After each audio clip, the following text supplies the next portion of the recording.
Chapter 1475. It was useless. The orcs who had never seen the terrifying technology and war machines of the Alliance would never know how terrifying it would be when the Alliance became the enemy of the tribe. So what if I have changed? I only know that I have lost the devil's blood. I am just a laborer who can be abandoned by the tribe at any time. But with it, I am a strong person who will be afraid of anyone who sees me. Ha! Gerdig Splithammer was a laborer of the blood furnace. His father had been a famous centurion in the tribe. Back then, Gerdig, who was still very young, worshipped his father. He had dreamed more than once that he was like his father, leading his compatriots across the dark portal, and following the great chief Blackhand to conquer the world of Azeroth on the other side of the portal. Sal suddenly felt his heart palpitate, but his sense of responsibility as a great chief still drove him to carry this uneasiness and discomfort and continue to lead the tribe forward. He longed for power, not as a chief who could be abandoned at any time, but as the power of a warrior. The power that his parents could not give him, and only the blood of the devil could give him. Evil orc, you need to clear your head. Cain charged forward, and the totem pole that was as thick as the beam of a house was smashed towards Gerdig's head. Unfortunately, Gerdig's dream was shattered. This was originally a great opportunity to kill Old Cow, but Gerdig disdained it. Old Cow sank into 8 seconds of thinking about life. Sal's face was as black as ink. It was not just 1 or 2 people. To a large extent, all the orcs received from Draenor were like this. Bang! 2 extremely fast shadows converged at one point on the steps. 2 tall and burly bodies collided, completing a confrontation of pure strength and anger. What am I going to do? Gerdig, on the other hand, resisted the dizziness by relying on the strong physique that he had obtained from the devil's blood. Gerdig laughed, and his laughter was full of desolation. My father responded to the great chief's call and died in the world of Azeroth. I don't mind this. At least when my father died, he was a true warrior. I just want to ask, as a great chief of a tribe that even relies on the Alliance for food, what right do you have to ask me to surrender? Every time he awoke from the echoes of his midnight dreams, the harsh reality still reminded him that he was just a laborer doing manual labor. Orgrim wanted to cut someone up. Orgrim was a forgotten one. Cain was not immune to the confusion status that followed. I am Sar, the son of the former chief of the Frostwolf tribe, Durotan. I am the current chief of the tribe and the leader of all orcs. Now, in the name of the great chieftain, I order you to surrender immediately. All the evil deeds you have participated in will no longer be pursued. Moreover, after purifying the demonic blood in your body, you will be given a corresponding position according to your strength. This powerful attack was forcefully withstood by Cain's Mount Hyjal grade plate armor. If it was an ordinary person, perhaps they would have been shaken senseless by this collision. Gerdig's body, which had been greatly strengthened by his dark powers, only needed to raise his left arm, which was covered in spikes, to block Cain's probing attack. Orgrim hurriedly shouted, "Great Chief, there's no need to explain to this madman. If I want to explain, I'll do it after I beat this guy up and feed him holy water." Sar sighed. The world has changed. Sar was an amiable leader. He could reconcile the relationship between the various races. However, his human-like side made him lack dominance. In the eyes of many traditional orcs, he was weak and easy to bully. His father, the Blackhand chief, and millions of strong orc warriors were buried on the other side of the door. However, a lowly laborer like him might never become a candidate for the fell orcs. It was this extremely low success rate that drove more orcs to willingly become fell orcs, willing to become the Burning Legion's minions. Admittedly, the general policy he set for the tribe was correct. However, this policy was destined to not be understood by the traditional orcs. A true warrior of the tribe would not stoop so low as to ambush a defenseless enemy. The Tauren chief Cain raised his neck high. He used his thick voice to let out a battle roar. The shocking sound echoed in the dark palace. He felt like he was about to explode. Saliva dripped from his mouth and dripped onto the ground. He shook his head and felt his consciousness gradually blurring. He looked up and found his father standing in front of him. A human officer had raised a sword and cut his father in half. Gertig made a muffled sound in his throat and pounced on the human officer. Blood flowed from his eyes and dyed his vision red. Without giving Cain any time to react, he raised his axe high and used Chaos Strike, hitting Cain's body like lightning. He abandoned the old bull and charged at Sar. From that day onwards, Gertig began to enjoy the glory of power. His former compatriots feared him, the orcs who had become fell orcs bowed to him, and even the self-proclaimed noble demons showed fear in front of him. At the same time, Orgrim also used charge on him. So one night he snuck into the laboratory where the fell orcs were made and drank all the drinkable liquid in every bottle. He didn't know what was going to happen. He only felt that every inch of his skin was burning. Energy was surging in his body, but he couldn't vent it. Gertig was very happy, even though he knew that he was Illidan's test subject and lackey. 3 days later, Gertig was sent to Illidan's Black Temple as the most successful fell orc sample. He was covered in thick armor. The nameplate on the armor was engraved with a few twisted Eridar words, Gertig Bloodboil. Sar was silent for a full 3 seconds before he said loudly, "Take care of him." Until this day, when Sar stood in front of him. If you don't have food, go steal it. If you don't have territory, go steal it. If you can't steal it, go die. This is the tribe. This is the orc. To become a human's dog for a mouthful of food.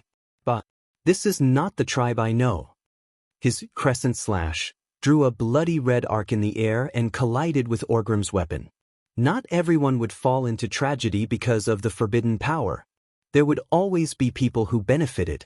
However, that was just his imagination. He pounced on nothing and hit his head on the wall, fainting. His physique and height were weaker than that of an official warrior. It was destined that he would never be able to officially become an orc warrior in this life. What was worse was that their poor wisdom and knowledge, coupled with their deep-rooted mindset, made them refuse to recognize the reality of the situation. Chapter 1476. Cough. Orgrim let out a muffled groan. As a Forsaken One, he retained the ridiculous power he had when he was alive. It could be said that there was an absolute difference in power between him and the Forsaken who were humans when they were alive. But he was being suppressed by Gertig.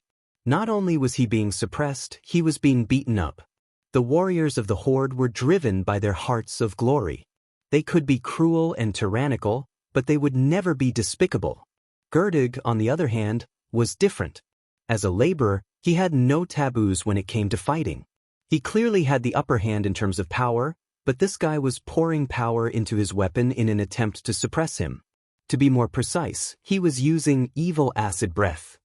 From Gertig's smelly mouth, he spat out a mouthful of nature's acid breath that was similar to the green dragon's. Caught off guard, Orgrim was hit on the spot. In a battle between Horde warriors, the most they would do was to bare their teeth and try to overwhelm their opponent with their aura. Who knew that their opponent would be so despicable as to directly use acid breath? Orgrim's face looked as if it was splashed with acid. The pain of having his soul corroded by the power of nature made him cry out in pain. He rolled backwards like a lazy donkey. Obviously, Gertig wasn't going to let Orgrim go. He took a huge step forward and swung his battle axe, mercilessly landing a acid wound on Orgrim's back. This type of attack also contained acid, and it would cause continuous damage to Orgrim. Shameless, Thrall couldn't take it anymore. He waved the hammer of destruction and charged forward, smashing Gertig's head with the hammer. "Get out of my way. I have business with this idiot who killed millions of orc warriors." Gertig mocked. Sal only felt that his heavy body suddenly became light, and he did not know how he was sent flying backwards. It was a mysterious power that involved dark energy, and it forcefully expelled Thrall. This was not the end. The next moment, Thrall felt his blood being forcibly ignited by an external evil energy. Huff! It was as if there were 100,000 lighters in his body, using small flames to roast every inch of his blood vessels. Although the pain of his blood boiling was not enough to make Sal collapse, it was definitely not a good feeling. Sal suddenly understood how this traitorous evil beastman in front of him got his surname, Blood Boil. Gertig's abilities were practically the enemy of all living beings. Sal was a little regretful. If he had followed Duque's strategy and configured the tactics and strategies in advance, he would not be in such a passive position. There were so many powerful warriors in the tribe, and it was long past the time when 2 or 3 little kittens could only hold up the front. Just as Gerdig sent Sar flying, Gagoma, who had been subdued 2 months ago and was originally guarding the walls of Hellfire, pounced forward. When Kilrog Deadeye and Kargath Bladefist, the 2 traitors who had revived and then betrayed the tribe, were killed by Sar, Gagoma rejoined the tribe. This expert of the Shattered Palm clan had lost both his arms a long time ago. He waved the 2 short axes that replaced his forearms and slashed at Gurchich. Wajin's spear and Inastrian's fireball hit Gerdig at the same time. Gerdig displayed an agility that did not match his figure. He actually took an extremely exaggerated step back, retreating a full 5 meters. There was not the slightest bit of annoyance on his face. Instead, it was full of ridicule. He spat out 7 words, "Come out! Soulbox!" As soon as he finished speaking, the entire environment around him suddenly changed. The originally dimly lit temple was suddenly filled with many translucent ghosts wandering in the air. They were full of mournful whispers of souls, causing every living being to shiver. The temple of Kara, the holy land of the Drenii, was once so dignified and majestic. In the temple, there was a divine weapon passed down by the Drenii from generation to generation, the Soulbox. When the most outstanding leader, the wisest prophet, and the bravest warrior of the tribe died, the Drenii stored their souls in the Soulbox, hoping to use the power of the divine weapon to make these great souls immortal. Unfortunately, nearly 30 years ago, the beastmen occupied the temple of Karaba. Dan quickly noticed the energy contained in the Soulbox. He found the souls of the innocent Drenii who died tragically in the war and put them into the Soulbox. He also put the souls of the bloodthirsty beastmen into the Soulbox. Combined with his own dark magic, the Soulbox was finally corrupted. But Dan did not expect the power of this divine weapon to be so strong. Even though it was corrupted, it was difficult for him to control. So he had to temporarily seal it and wait for a future plan. However, Dan never had the chance to see the Soulbox again. He followed Orgrim to Azeroth and finally died there. The Soulbox stayed in the temple until Illidan took control of the temple. In the Alliance, no one except Duque knew what had become of the Soulbox. Even the Drenii themselves still had an impression of it from 30 years ago. As for Duque's strategy, the strategy was dead. Most of the time, if one did not personally experience it, they would never understand the terror of the enemy and the complexity of the enemy's skills. A huge and illusory cage descended from the sky. Countless souls were wailing and crying. They opened their mouths and used the shrill voice of their souls to tell of the suffering they had endured in life. Hearing these voices, almost every living person felt their scalp go numb. Goosebumps filled every inch of their skin. Soon, the souls began to scream as they were driven by an inexplicable mysterious force and began to gather. In just 3 seconds, a huge illusory head appeared in everyone's vision. It was surrounded by a large number of crystal prisms, and in the middle was a man's face that looked extremely bitter. It opened its mouth and kept howling in despair. Thrall shuddered. He immediately realized that the first form of the Soulbox, the source of suffering, had targeted him. "Run!" Valen's voice suddenly came from afar. Evidently, seeing that the tribe was in a fluster due to the sudden attack, the small team of experts led by Valen chose to intervene directly. "Why are you running?" "Say." Tug sneered and spat out acid again. The corrosive liquid, for some reason, greatly slowed down Thrall's speed. "Great Chief!" At this time, Cain, who had fallen into chaos, came back to his senses. The Ox Chief suddenly rushed over, picked up Thrall, and threw him away like a flying ball. Oh, there was such a thing. Chapter 1477. This was a battle of life and death, and there was nothing that could not be done. The source of suffering, which was as huge as a floating hill, exuded a terrifying wailing aura while chasing after Sal. At this moment, all the powerhouses felt that the laws were deviating. The world that he was familiar with in the past was leaving him in fear, and an extremely terrifying power of resentment was descending. It was as if a demon king had descended into the world. An irresistible power was dominating everything and taking over the surrounding space. Something touched Imriel's foot, and she subconsciously lowered her head and found that there were many strange insects crawling out from the cracks of the stone steps of the shrine. They had all mutated after receiving the evil energy and filthy power of the Black Shrine, but now they were fleeing in all directions like crazy. Their survival instincts were driving them away from the source of suffering. Many ghosts that could not be detected by the naked eye began to drift over from all directions.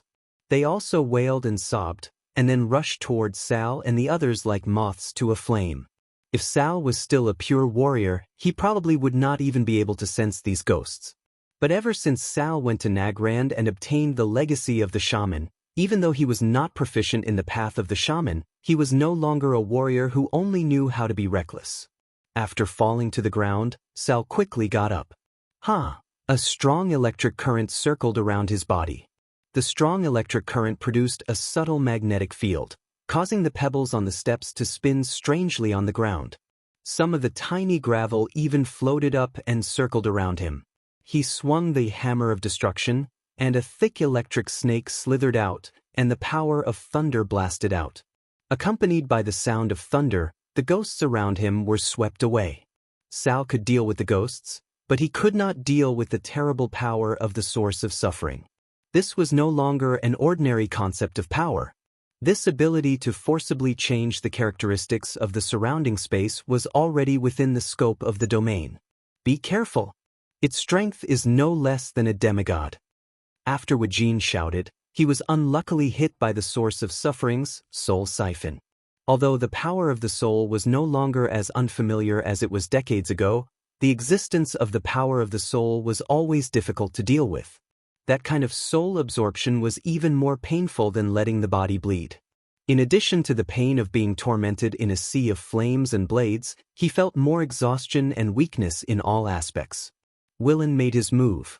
He immediately removed the soul siphon on Wajin. Golden holy light enveloped Wajin's body, making Wajin's complexion a lot better. Mal, Derad, attack. Imriel, assist and bless them with protection if necessary. The burly Drenii garrison guard charged forward in a S-shaped stride. According to Duque's strategy, the soul box didn't only have long-range attacks. In close combat, there had to be someone to tank the attacks. Otherwise, if they couldn't vent their anger, they would find trouble with other close combat players.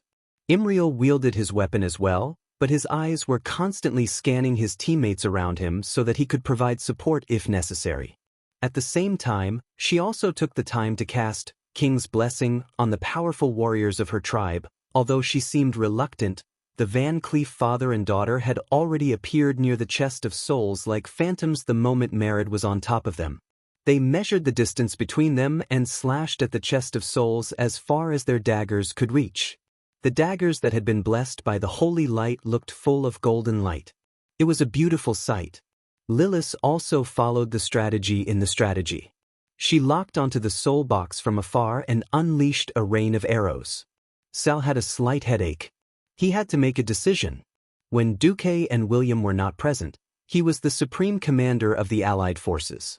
Now, the team had to face two enemy leaders at the same time. Normally, it would be better to get rid of the theoretically weaker Gurchage bloodbath first. He really didn't want to believe in Duque's strategy every time. A wise leader shouldn't always believe that the spy's intelligence was 100% accurate. But Duque's intelligence was too accurate. Even the leader of the Drenii, Willen, didn't know what form and special abilities the soul box would have after being desecrated and corrupted, but Duque actually knew. Sal had no choice but to believe it. According to the strategy, the soul box would have its second and third forms, all of which had a wide range of domain power. In a situation where the Horde didn't have a real demigod to hold the fort, they had to focus all their firepower before the pressure of the soul box reached its limit. So, leave that traitor to us, Orgrim shouted. A few burly but lifeless powerhouses gathered together. They were all chiefs who had died in the first and second battles of the Dark Portal. To Sal, apart from Zulu Hid, The others were all unfamiliar to him. They were the kind of people he could only call out by name. Kargath had defected after passing through the dark portal, so had Kilrog. There was also Harken Cranesplitter. Some chiefs had chosen to join the more powerful Burning Legion after resurrecting, while others still used their own methods to uphold the oath they had made when they were alive. Against Gerchage, who had the special ability to make blood boil, sending the Forsaken who had long lost their lives was the best way to deal with him.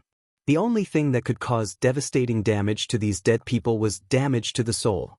It was obvious that Gerchage didn't have such an ability. In theory, it was a good idea. Sal felt his heart palpitate for no apparent reason.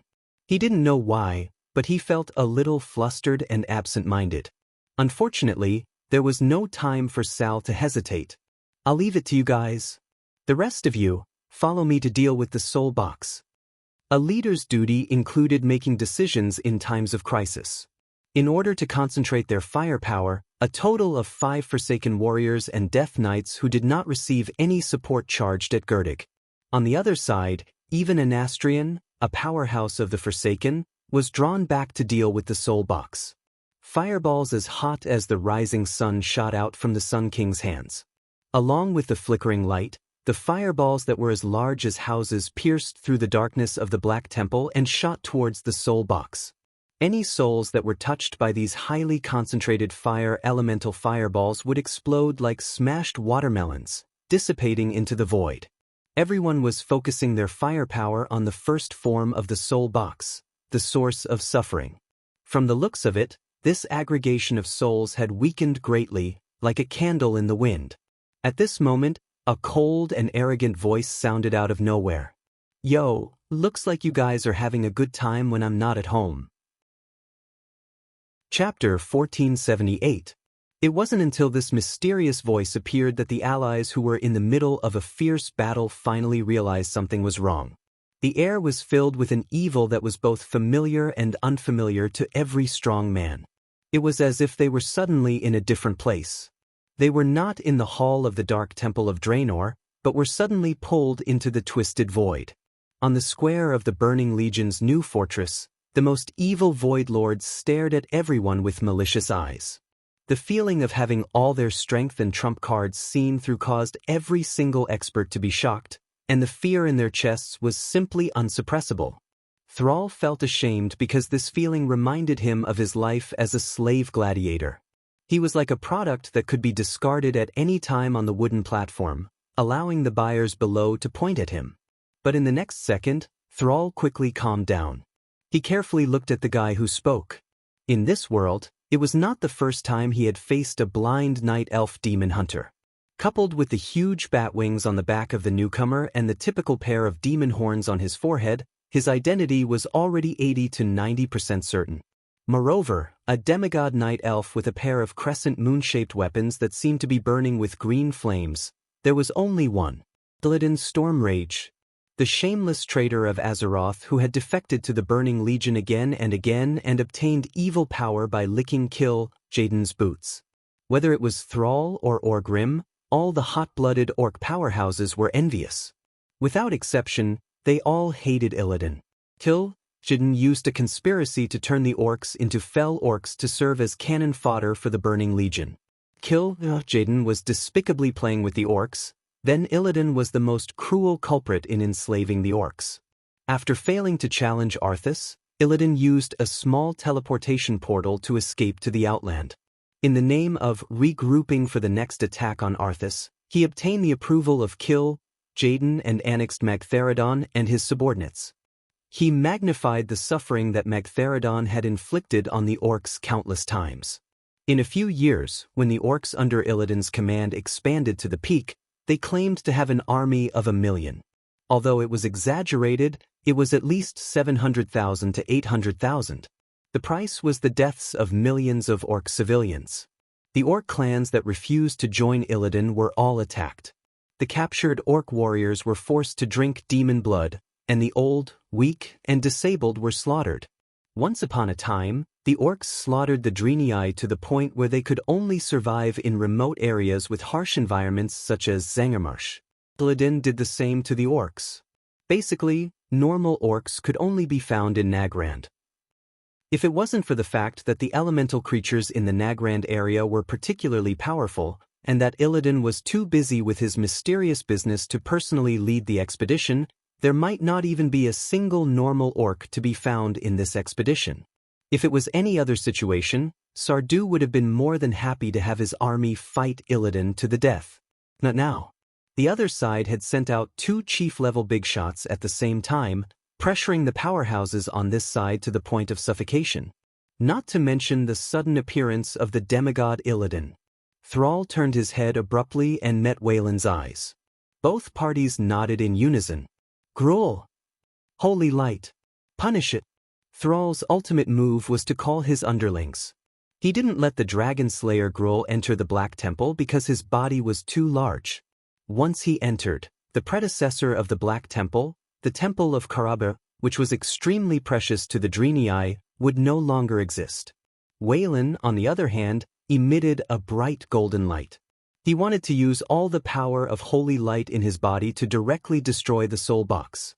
He wanted to break the shackles of the soul box in one go. This was not an easy decision to make. But in front of a strong enemy, they had no choice at all. Thrall shouted the call through the magic communication device and was immediately received by Gruul. For a moment, there was a terrifying roar from far and near outside the temple. Gruul, this terrifying ancient beast, was rushing over at high speed. He was like a King Kong, climbing up from the outer wall of the temple. In just 5 seconds, there was a loud crack on the outer wall closest to the west side of the temple. A crack appeared on the seemingly hard and thick outer wall, and then the crack turned into cobweb-like cracks. In the next moment, the wall exploded, and a strong, earthy yellow light shone in from the outside. The building structure of the temple collapsed due to the strong impact. The 30-meter-tall pillars that required at least 3 people to wrap their arms around collapsed like building blocks. The huge floor tiles stacked up layer by layer like broken waves. It was just Gruul's first hit on the wall, but the shockwave caused by the surging force blew many ordinary orc warriors away several times. Some of the unlucky ones were pierced in the neck by sharp stone fragments. When his compatriots tried to cover his fountain of blood, the guy was already finished. It was at this time that Illidan ignored Wayland, who was attacking the soul box with a big move. His figure flashed and disappeared. When he reappeared, he was standing on the back of Gruul's huge left hand. Illidan's action stunned Gruul. The Dragon Slayer shook his huge head and slowly moved his face closer to Illidan. When Gruul noticed that the other party was not afraid at all, he suddenly felt that his dignity was being challenged. Who was he? He was the great lord of the Blade Peak Mountain, the most powerful creature on this planet. Any existence that came to the Blade Peak Mountain would have to take a detour and pray not to offend his dignity. A mere little thing dared to provoke him? Gruul opened his mouth full of fangs and let out a deafening roar at the little thing. Roar! It was a roar that would make even a giant dragon tremble in fear. In the next moment, Gruul suddenly raised his arm. He wanted to smash Illidan into the top wall of the temple. He could almost see Illidan being smashed into meat paste. However, Illidan only raised his left hand. The slender arm unique to the night elves held against the top wall of the temple out of thin air. This hand seemed to have an invisible magic that could bind the air together, forming a huge and invisible pillar that firmly resisted Gruul's great strength. Gruul's terrifying brute force that could overturn rivers and seas seemed to have hit the ground. No matter how violent his strength was, he could not move Illidan to the top of the temple in the slightest. Illidan's mouth curled into a sneer. A beast that only knows how to use brute force dares to call himself a king? As his voice fell, a dark green light exploded from Illidan's body. Chapter 1479. Gruul's arm suddenly sank. He tried to raise his hand, but it was as if he was locked by a set of invisible heavy shackles, and he could not move at all. Illidan slowly pulled out the pair of famous green blades from behind him and gently crossed them in front of him. Clang! It was a crisp and sonorous sound. Bright green demonic energy rippled on Azanatha's blades. The pair of divine weapons that were stolen from the Void Lord and were once again controlled by a Darksider suddenly resonated cheerfully. The gravel that fell from the broken roof fell on the blades and immediately hit an invisible barrier, refracting and bouncing off. The dazzling demonic light on the blades did not disappear in a flash, but became more and more violent. The dazzling green light seemed to overwhelm all the light in the large temple. As Illidan's fierce aura spread out, everything around him seemed to tremble in the storm. "Get out of the way!" Thrall finally couldn't help but shout. "Get out of the way?" If it was an agile thief, it would be no problem. Even the burly orc warrior had a decent dodge rate. But Gruul the Dragon Slayer had the size of a hill, and he could only take all the attacks head-on. Along with the sound of the wind being cut, an illusion appeared. It looked like there were countless crescent moons shining with blazing green light flying towards Gruul. Gruul roared. He had just balanced his body and raised his right claw to slap. It was at this moment that a strange dislocation occurred in space. At the last moment, Gruul the Dragon Slayer suddenly tilted his head. As a result, a long green line appeared at the connection between his left shoulder and his body. "No!" Thrall cried out in the distance.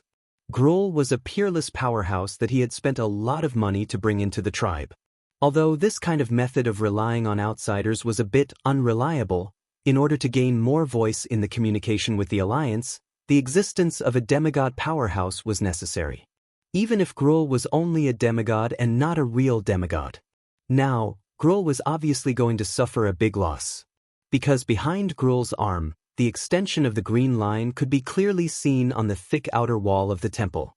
It wasn't until a full second later that everyone saw Gruul's huge left arm, which was comparable to a train car, fly out.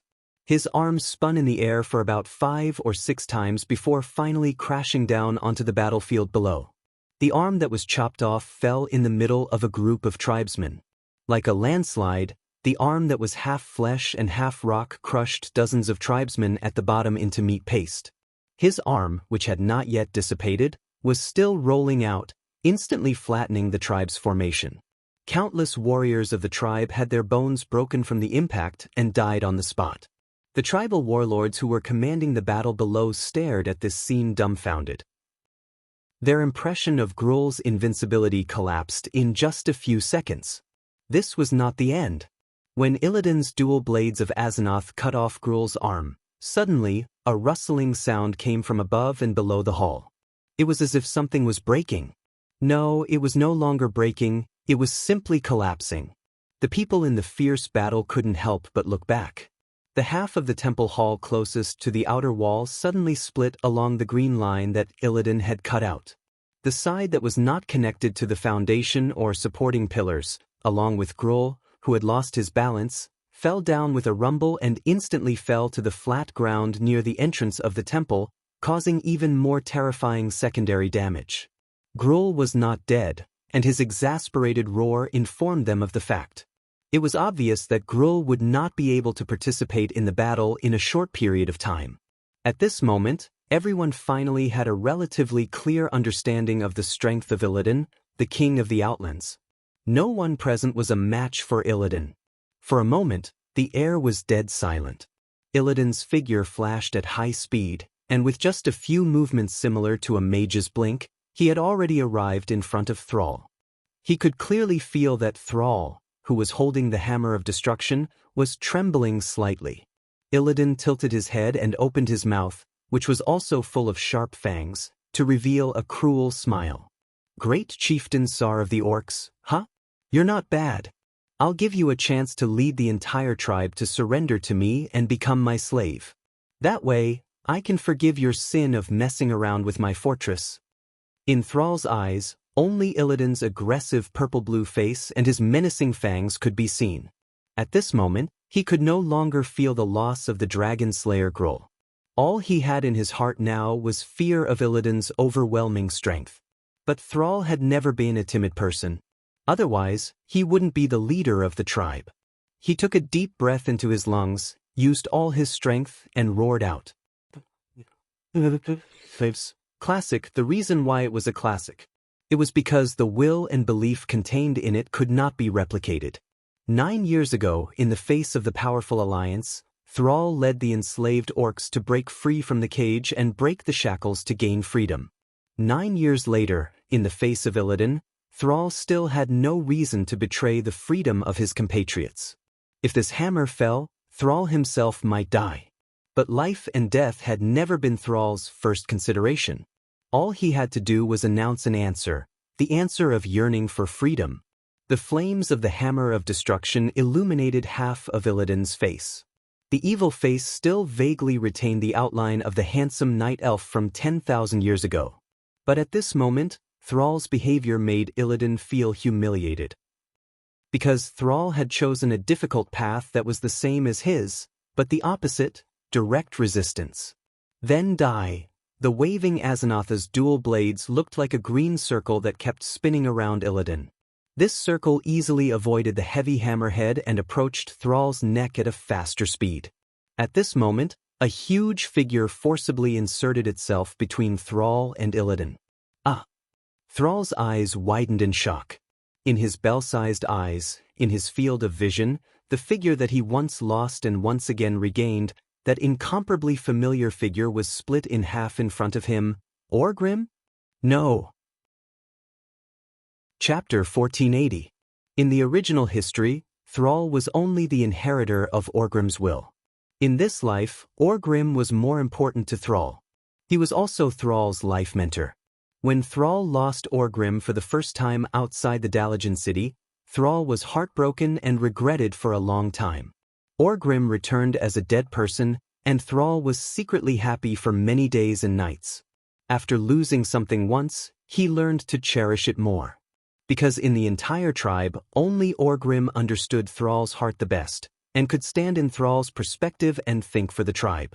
And as an orc who was once a great chieftain, his opinions and experience were incomparable. It was not that Wajin was bad, but Wajin was still a troll, and sometimes it was difficult for him to think from an orc's perspective. Now that Orgrim had been slashed by Illidan, how could Thrall not be shocked and pained? But the next moment, Thrall smiled bitterly. "I'm long dead." Orgrim cursed, and while his upper body was still on the ground, he activated Counterattack Storm. This scene was extremely strange.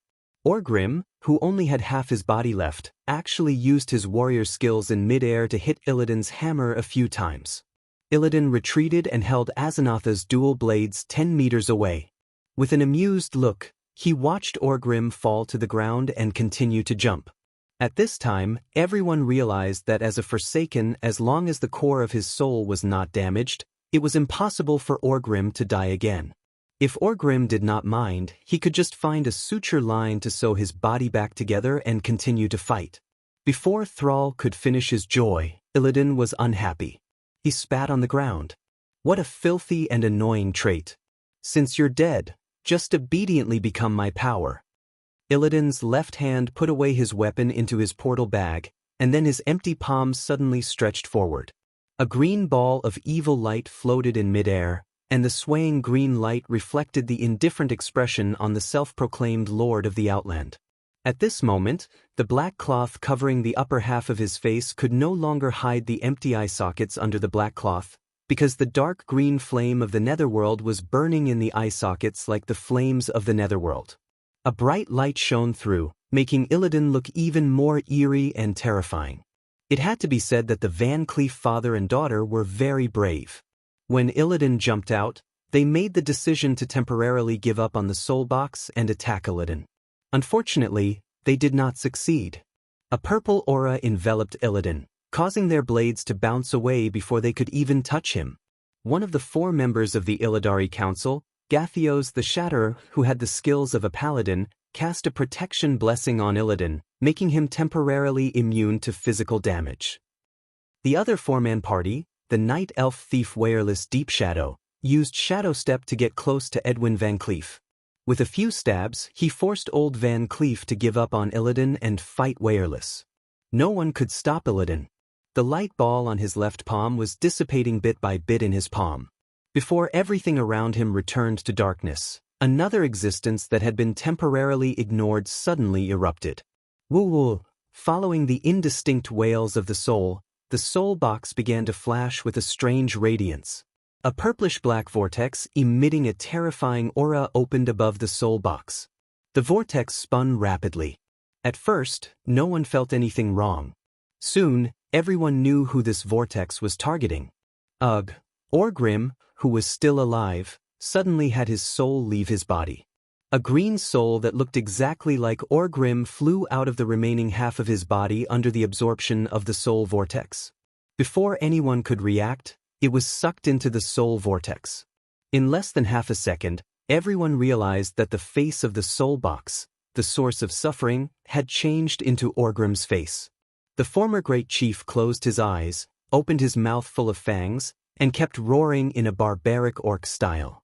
It was an unconscious release of pain, but it transmitted pain, fear, and even more intense emotion, shock, to the entire horde. Thrall turned his neck that was like a rusty machine and looked at where Orgrim was before. Ashes, and a tragic scene that was very fitting for this description. Orgrim's body was abnormally destroyed. It was as if all the water had been sucked out, and not a trace of weathering was left. Illidan stomped his feet, and in the next second, Orgrim's body was completely blown away like dust swept away by a storm. There was no trace of him at all. No! Sal shouted and couldn't help but shed tears of regret as he wailed. Illidan sneered, "There are many orc souls in the soul box. I don't care if there are a few more orc souls. What, are you still not going to surrender? Thrall, this is the last chance for you and your horde." The only thing that answered Illidan was a hammer.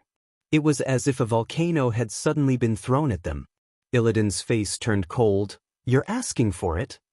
With a wave of his hand, the demonic spell, Darkbrush, shot out. Countless black shadow missiles rained down on the hammer of destruction that was thrown at them. The blazing flames on the hammer's head dimmed at a speed visible to the naked eye. After the hammer flew for a distance of 3 meters, it was already black and smashed into the ground.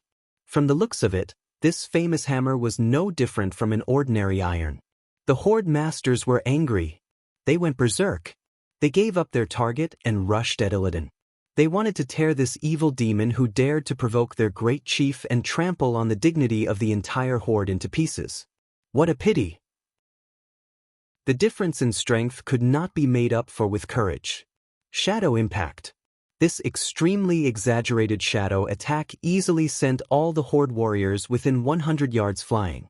After a while, they fell from the sky like dumplings. Isn't this our great chief?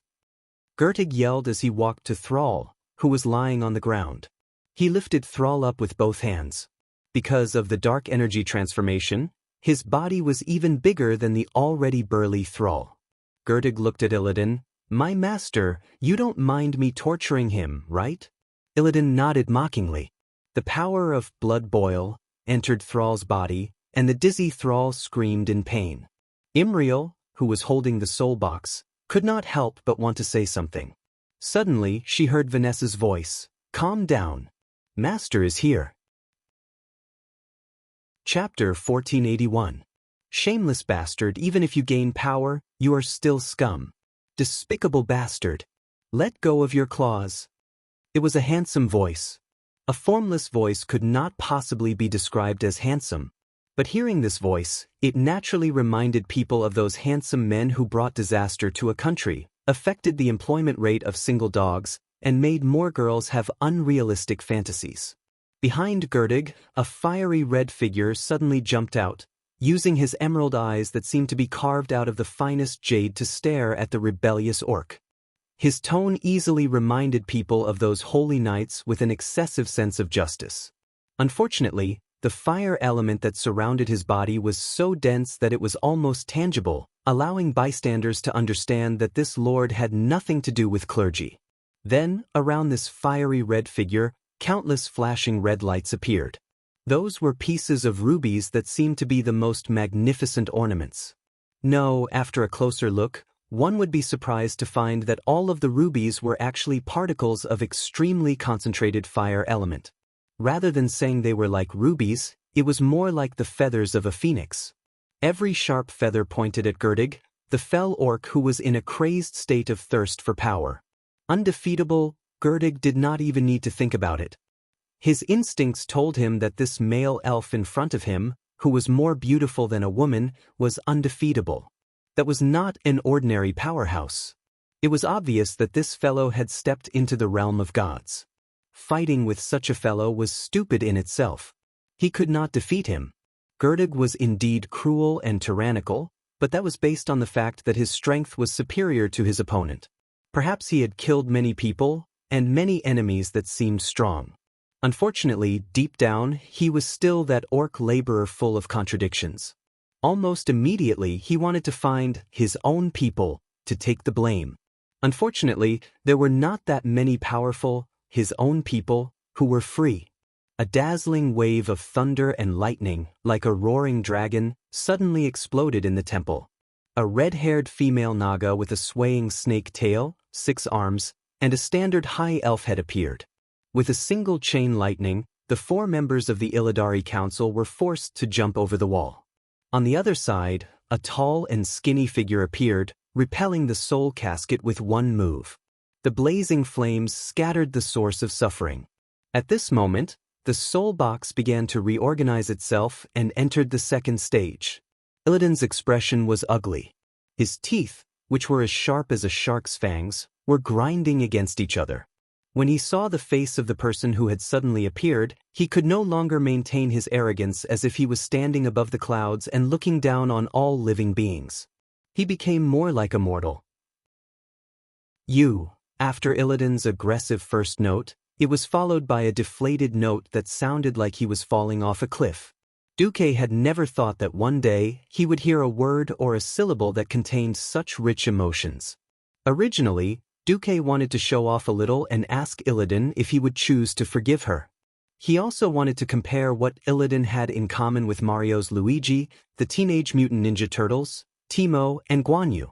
She even wanted to sing, "The vast grassland is your love," but when they met, Duque found himself unable to complain, because what he saw was the gentle gaze of an infatuated man. At this moment in Karazhan, Tyrant, who was in Duque's arms, could not help but turn her head and say in a mosquito-like voice, "He knows that Duque's is fake. He also knows that I am watching him." How could a truly peerless master not see through that the Duque in front of him was just an empty shell? In this life, Illidan did not have the chance to obtain the loyalty of Kael. So the only one who betrayed him was Vashj. However, Illidan didn't look at anyone else. He only looked at the puppet duke, hoping to see the figure of someone he was familiar with from those strange and disgusting eyes. As the brother of Malfurion Stormrage, Illidan's story was too legendary. Before he resolutely left Tyrant's side, his last words were, "No matter what I do, no matter what I become, I will always care about you, Tyrant." If this sentence was used as a love letter, it would probably be very lethal. Unfortunately, in this life, everything was ruined by Duque. The 2 brothers' fight for Tyrant had stopped because of the ancient war. When they came back to their senses, Tyrant had already been taken by Duque in the name of saving the world when she was captured, and there was no turning back. If Duque was just a despicable and shameless person who took advantage of others when they were weak, then the 2 brothers might still have a chance. If Tyrant was willing, they probably would not refuse. Unfortunately, Duque played a huge game of infernal affairs. Not only did he foil the Burning Legion's plan to invade Azeroth, but he also blew up Sardra's largest fortress in the Twisted Nether, becoming the greatest hero of all time. It was because of the double conquest of body and mind, as well as the approval of the moon goddess Elune, that Tyrant was determined to keep her chastity for Duque for 10,000 years, and refused any new relationships. As a result, Illidan's secret love could only be a secret love.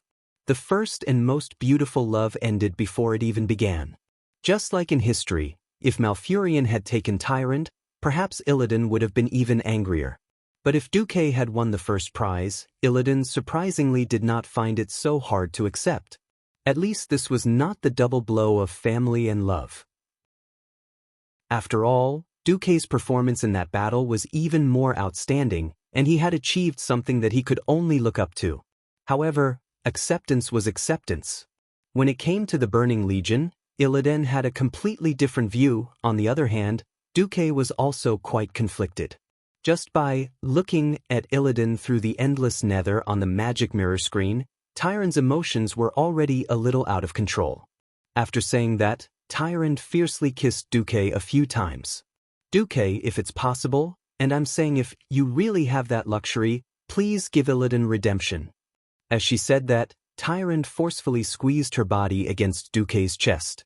If it was in the past, feeling the pressure of Mount Hyjal, Duque would have been very happy, and he would be happily revising some 48 moves with Tyrant. But right now, Duque really could not bring himself to be happy.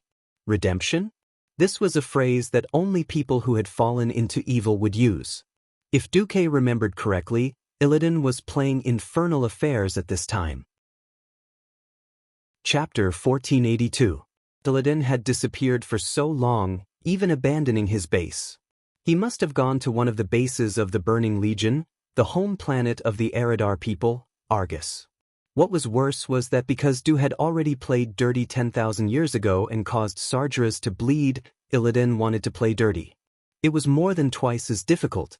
He didn't know if Illidan had succeeded, but whether he had succeeded or not, and whether he was really playing dirty, Duque could only pretend that he didn't know.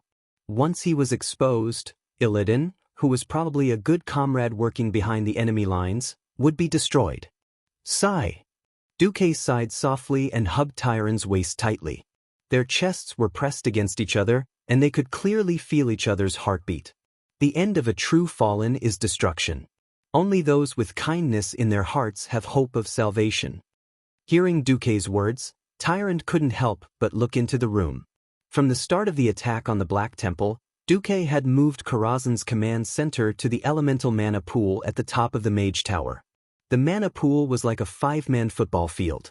The elemental emissaries led by Khadgar were monitoring the operation of the magic net, making adjustments from time to time to change the flow and supply of mana.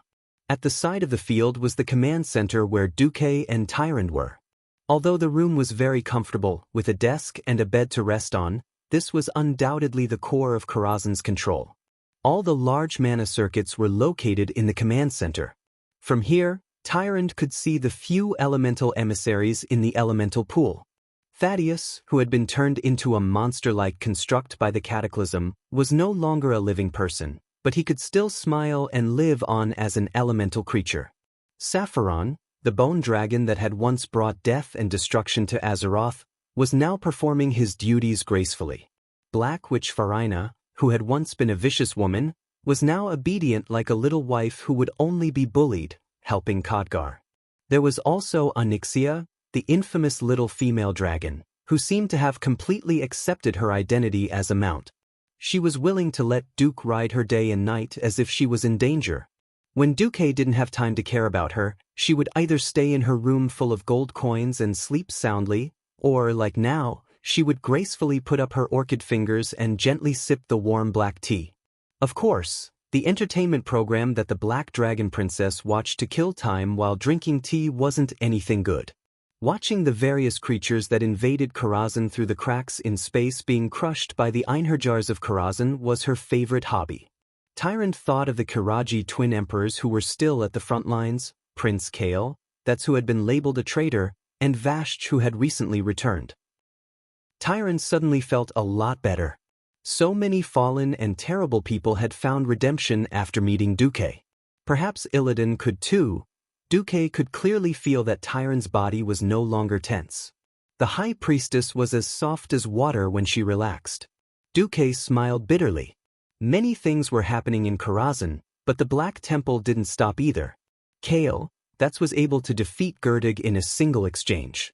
After all, the mutant fell orc boss' biggest trump card, Blood Boil, was completely ineffective against Kael. That's Boil? My blood has never turned cold, nor has it ever stopped. Kael, that's opened his arms, and a fire phoenix rose from his wide red cloak with golden edges. With a clear cry of the phoenix, countless fire feathers rained down on Gurdig, easily making him repent in the purgatory of flames. Ah, Gurdig rolled in the sea of fire in pain. He was knocked down, but he didn't die on the spot. The many evil potions that he had drunk had greatly strengthened his body. While his body grew larger, he also had resistance to various elements. This only increased his pain.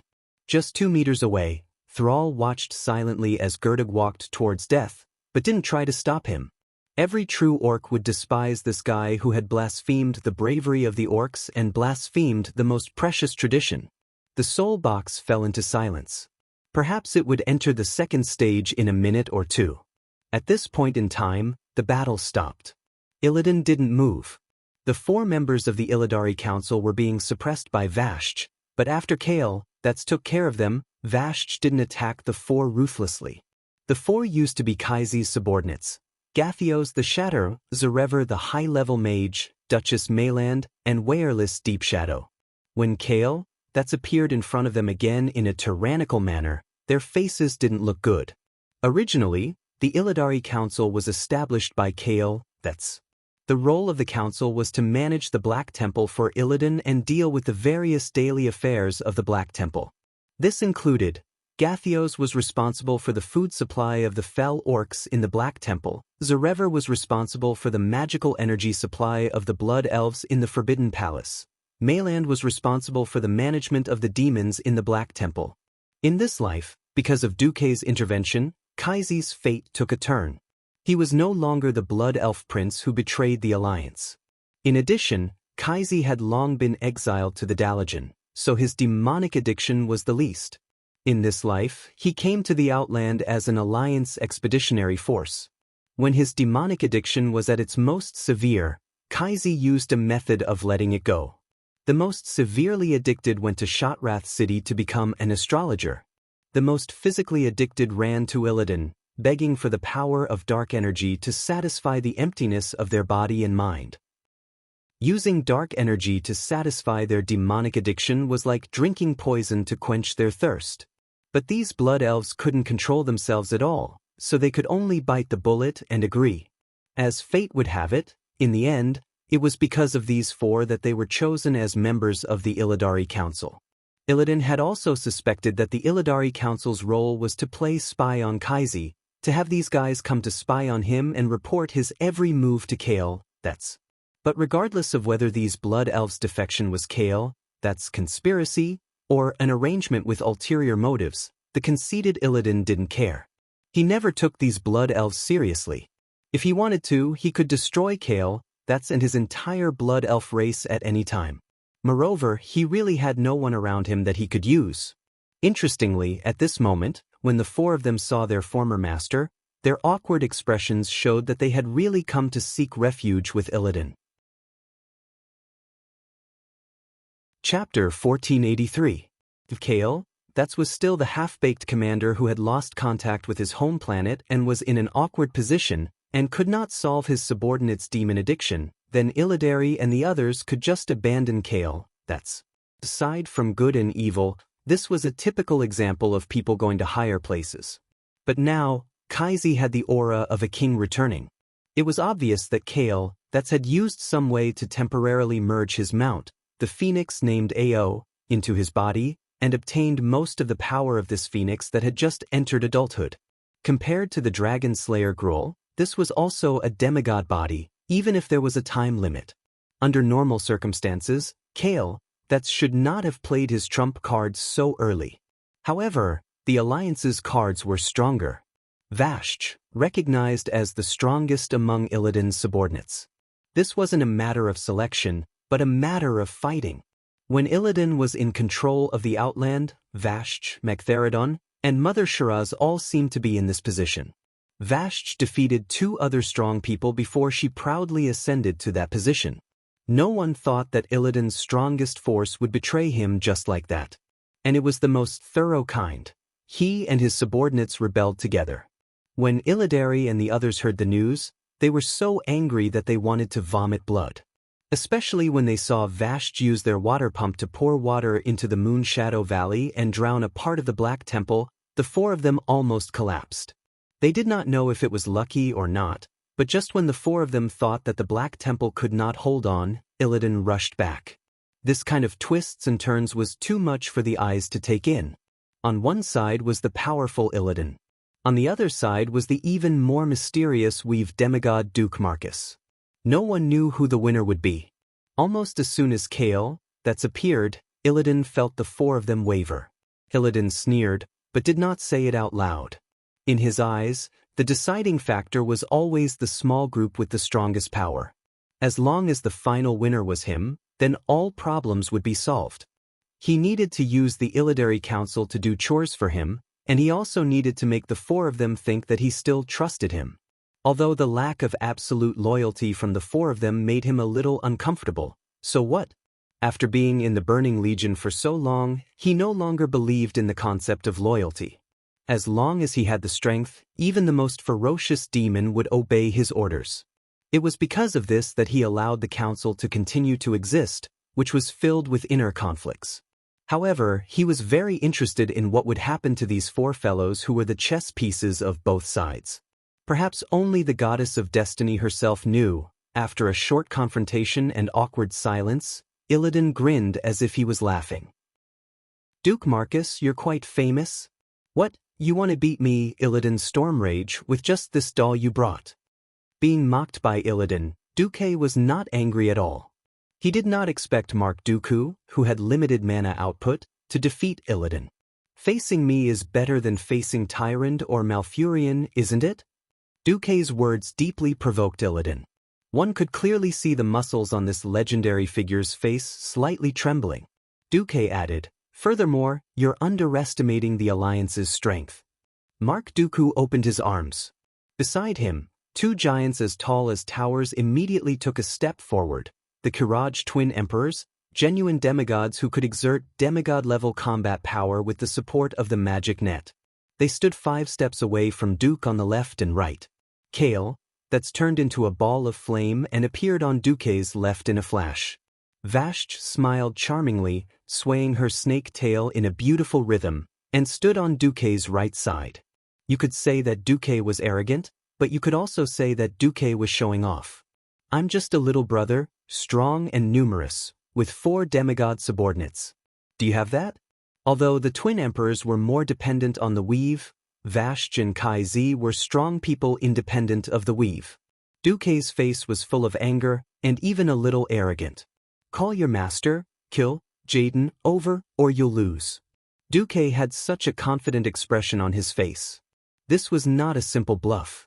This was a gamble based on the current situation, and the risk was not high. If the Eridar Gemini's intelligence and history were correct, kill Jaden was no longer in the twisting nether and sneaking into Azeroth. Otherwise, Illidan would not have had the chance to sneak into Argus to cause trouble. On the surface, kill Jaden, who was Illidan's boss, could not appear, so the upper limit of the combat power of the next battle would only be limited to demigod level. In other words, if Duque did not come in person, kill Jaden would not appear. Illidan had just finished causing trouble, and he was also feeling guilty. Of course, he would not put down his pride and send a distress signal to the twisting nether. At this moment, Illidan still did not know that he had already been taken advantage of by Duque. Glancing around, Illidan frowned. "For a grand battle, this place is too small. Come to my training field." After saying that, he did not care about how Duque would respond. He flapped the demonic wings behind him, and his huge body flew up like an arrow. Boom, boom, boom. He completely ignored the thick roof of the temple, and with his demigod body, he brutally broke through layer after layer, rushing straight to the platform at the highest level of the Black Temple. The twin emperors were the first to follow, and on their backs, 2 pairs of cicada-like wings grew just like that. They also followed with incomparable violence, breaking through the roof walls and going up. The Draenei garrison officer Mal Raid's eyes were twitching, but in the end he did not say anything. The Draenei could not beat the enemy and lost their lair. If the enemy helped them get it back, they could not guarantee that they would come back intact. I'll go first."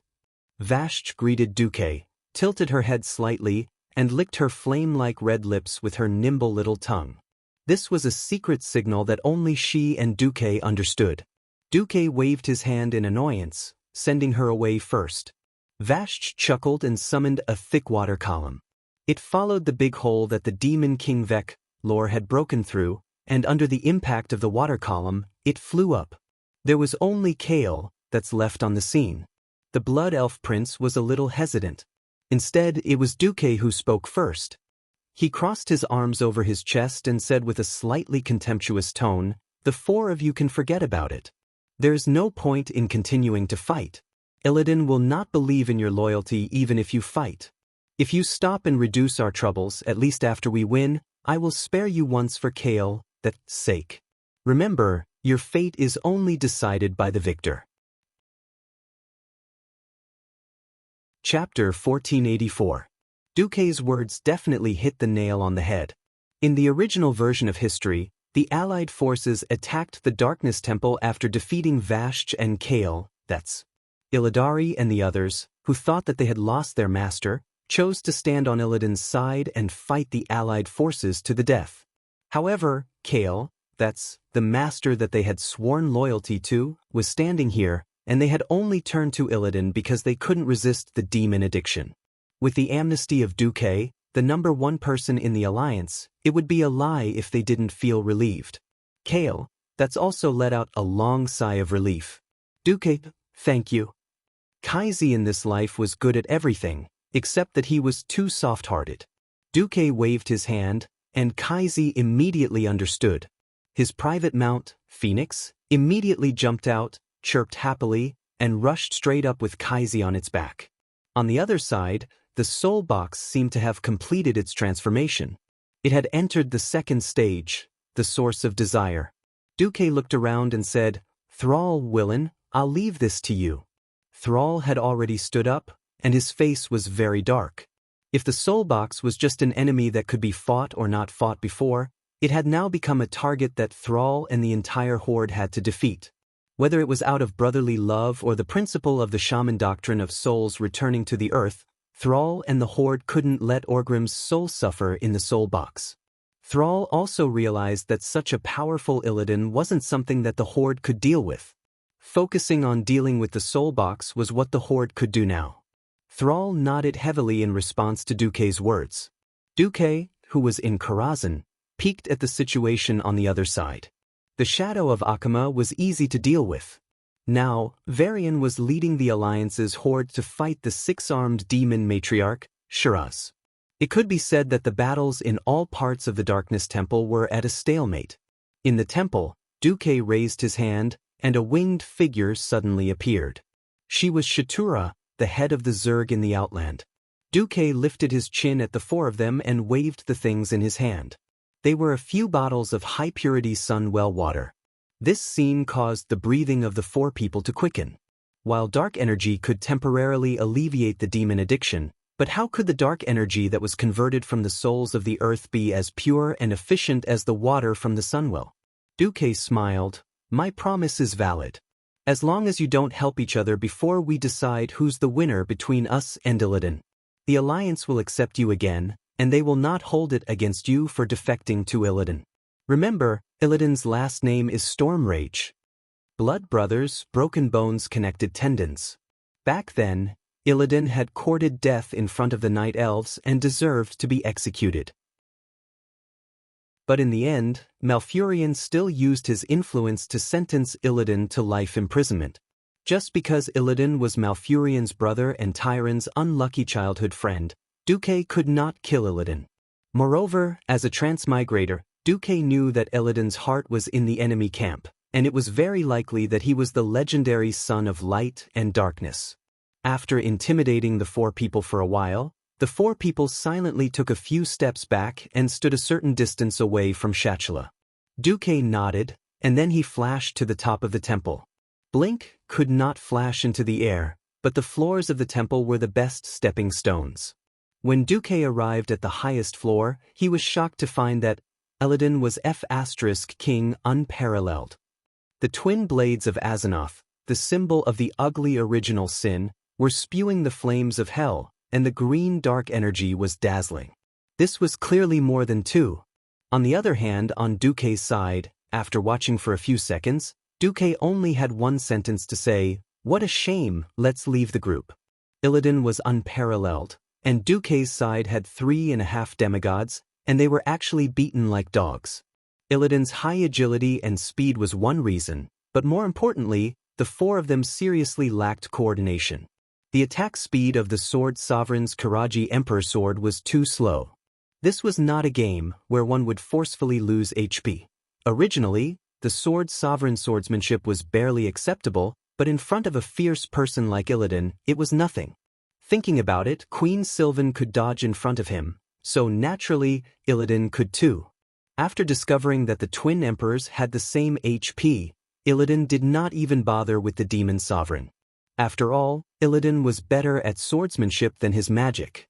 And although the demon sovereign was proficient in all types of magic, the power of each type of magic attack was limited, and Illidan directly used shadow magic to fight him. On the other hand, Kale, that's used the sword sovereign's magic immunity to fiercely throw fireballs, almost turning half of the platform into a sea of fire. In the sky were rolling dark clouds, and on the ground was a sea of fire that seemed to burn to the horizon. It was nice to watch, but it was useless. As long as he was not a demigod, the power of Kai's elemental magic could not improve in quality. The gap between mortals and gods was not so easy to bridge. Moreover, the guys in the Burning Legion were really not afraid of fire. Dark energy itself was one of the most terrifying flames in the world. After Illidan took 2 tentative pyroblasts from Kai's, he smiled contemptuously and ignored Kai's. When a mage reached Breaking Dawn, they already had many life-saving skills. They could not confine a Breaking Dawn mage's power source in the elemental domain, and it would take a long time to chase a Breaking Dawn. So Illidan played the elimination game with Kai's. Being hated by the enemy was also a kind of honor. But being ignored by the enemy was a shame. At least Kale, that's had experienced so many ups and downs, and his mentality was more mature and steady. He did not really rush to play melee mage with Illidan head-on, and turned to support Vashj. This was because Vashj, who was more comprehensive, was the one who was the real threat to Illidan. Her nature element thunder magic not only covered a wide range, but the electric shock also had paralysis and deceleration effects. This was definitely a big threat to Illidan, who relied on agility. And Vashj's superb archery skills. Sound arrows, silent arrows, invisible arrows, curved trajectory, straight-line explosive shots, attacks that were calculated with precise shooting trajectories would sometimes suddenly form a situation similar to a fatal blow. Several times she almost hit Illidan's vital points, and his scalp went numb on the spot. Almost every time, he narrowly dodged it. Illidan could be considered ruthless. What Duque saw when he came up was Illidan directly summoning a large group of shadowlings to entangle the other 3 powerhouses, and taking the opportunity to attack Vashj. It was true that Vashj had 6 arms, and after 10,000 years of training, her 6 arms were extremely coordinated. 2 long swords, 2 daggers, and a staff danced up and down, almost airtight. Even with Illidan's crazy attacks, Vashj was not at a disadvantage in melee combat. Vashj was at a disadvantage because of Illidan's dark energy. Illidan's entire body turned into a green sun, brutally burning everything within 10 meters of his body. Chapter 1485. Sacrifice. By burning one's own mana, it burns everything around it regardless of friend or foe. Combined with mana burn, it is the nemesis of all spellcasters. Coupled with the high dodge rate brought by high agility, Illidan relied on this combo to dominate the world 10,000 years ago when he was still a moon guard and fought against the Burning Legion in the Ancient War. No one knew how many demons stronger than Illidan died because of this. Even his twin blades of Azeroth were taken back like this. Vashj's 6-armed combat style could be said to be no weaker than any melee combatant, but unfortunately, she was facing Illidan. Vashj's net of daggers and swords was rarely able to hit Illidan, and even if it did, it would be blocked by the 2 swords. On the other hand, Vashj was constantly being burned by sacrifice, mana burn, shadow barrage, soul absorption, and other shadow attribute attacks. Even if Vashj had a demigod body, this was still not the way to go. The Sword King killed the shadow demon and rushed over to help. His movements were slower, and it looked like he was more of a hindrance. If Kai's hadn't given Vashj an effect similar to Blazing Haste, which greatly increased Vashj's movement speed for a short period of time, perhaps Vashj's situation would be even worse. "Traitor! You shall die here!" Illidan opened his big mouth with shark teeth and grinned. Traitor? Ha! Do you remember what I said to you when I first joined you? Since you are so strong, before a stronger guy appears, I will serve you. Now that my master has returned, I will naturally return to serve my master. By the way, during the ancient war 10,000 years ago, I offered my loyalty to my master, Mark Dooku, who is now Duke Marcus, in the palace of Azhara. Vashj said with a smile. There was a fundamental difference between serving and loyalty. When Illidan took Vashj as his subordinate, he didn't think so much. With the idea of, I should be the best in the world, he never thought that Vashj would have a master. Vashj didn't mention Tyrant at all, but how could Illidan not think of the mess between Duke and Tyrant in Azhara? This made Illidan even angrier. On this side, Vashj was clearly at a disadvantage, but her face was still fearless. Her 6 hands continuously launched counterattacks, and from time to time, she would use thunder magic to shock Illidan. Her attitude of absolute reliance made Illidan even more angry. Ha! Are you still waiting for your master to save you? No chance. He's a coward who doesn't dare to run out of his wizard tower. Illidan roared, his voice almost breaking Vashj's eardrums. Illidan's shout made the 3.5 demigods present a little angry, but also a little helpless. Illidan had already used his tyrannical strength to show his dominance as a leader, but what about their boss? Because he was restrained by Jaden, he could not come to Draenor personally. In the beginning, they had hoped to defeat Illidan to prove themselves, but after a short period of failure, their mentality had changed subtly. King against king, general against general. This idea of Azeroth, which had been an iron law since ancient times, began to spread uncontrollably in their minds. Why can't our boss, Duke, appear? In fact, it was not just them.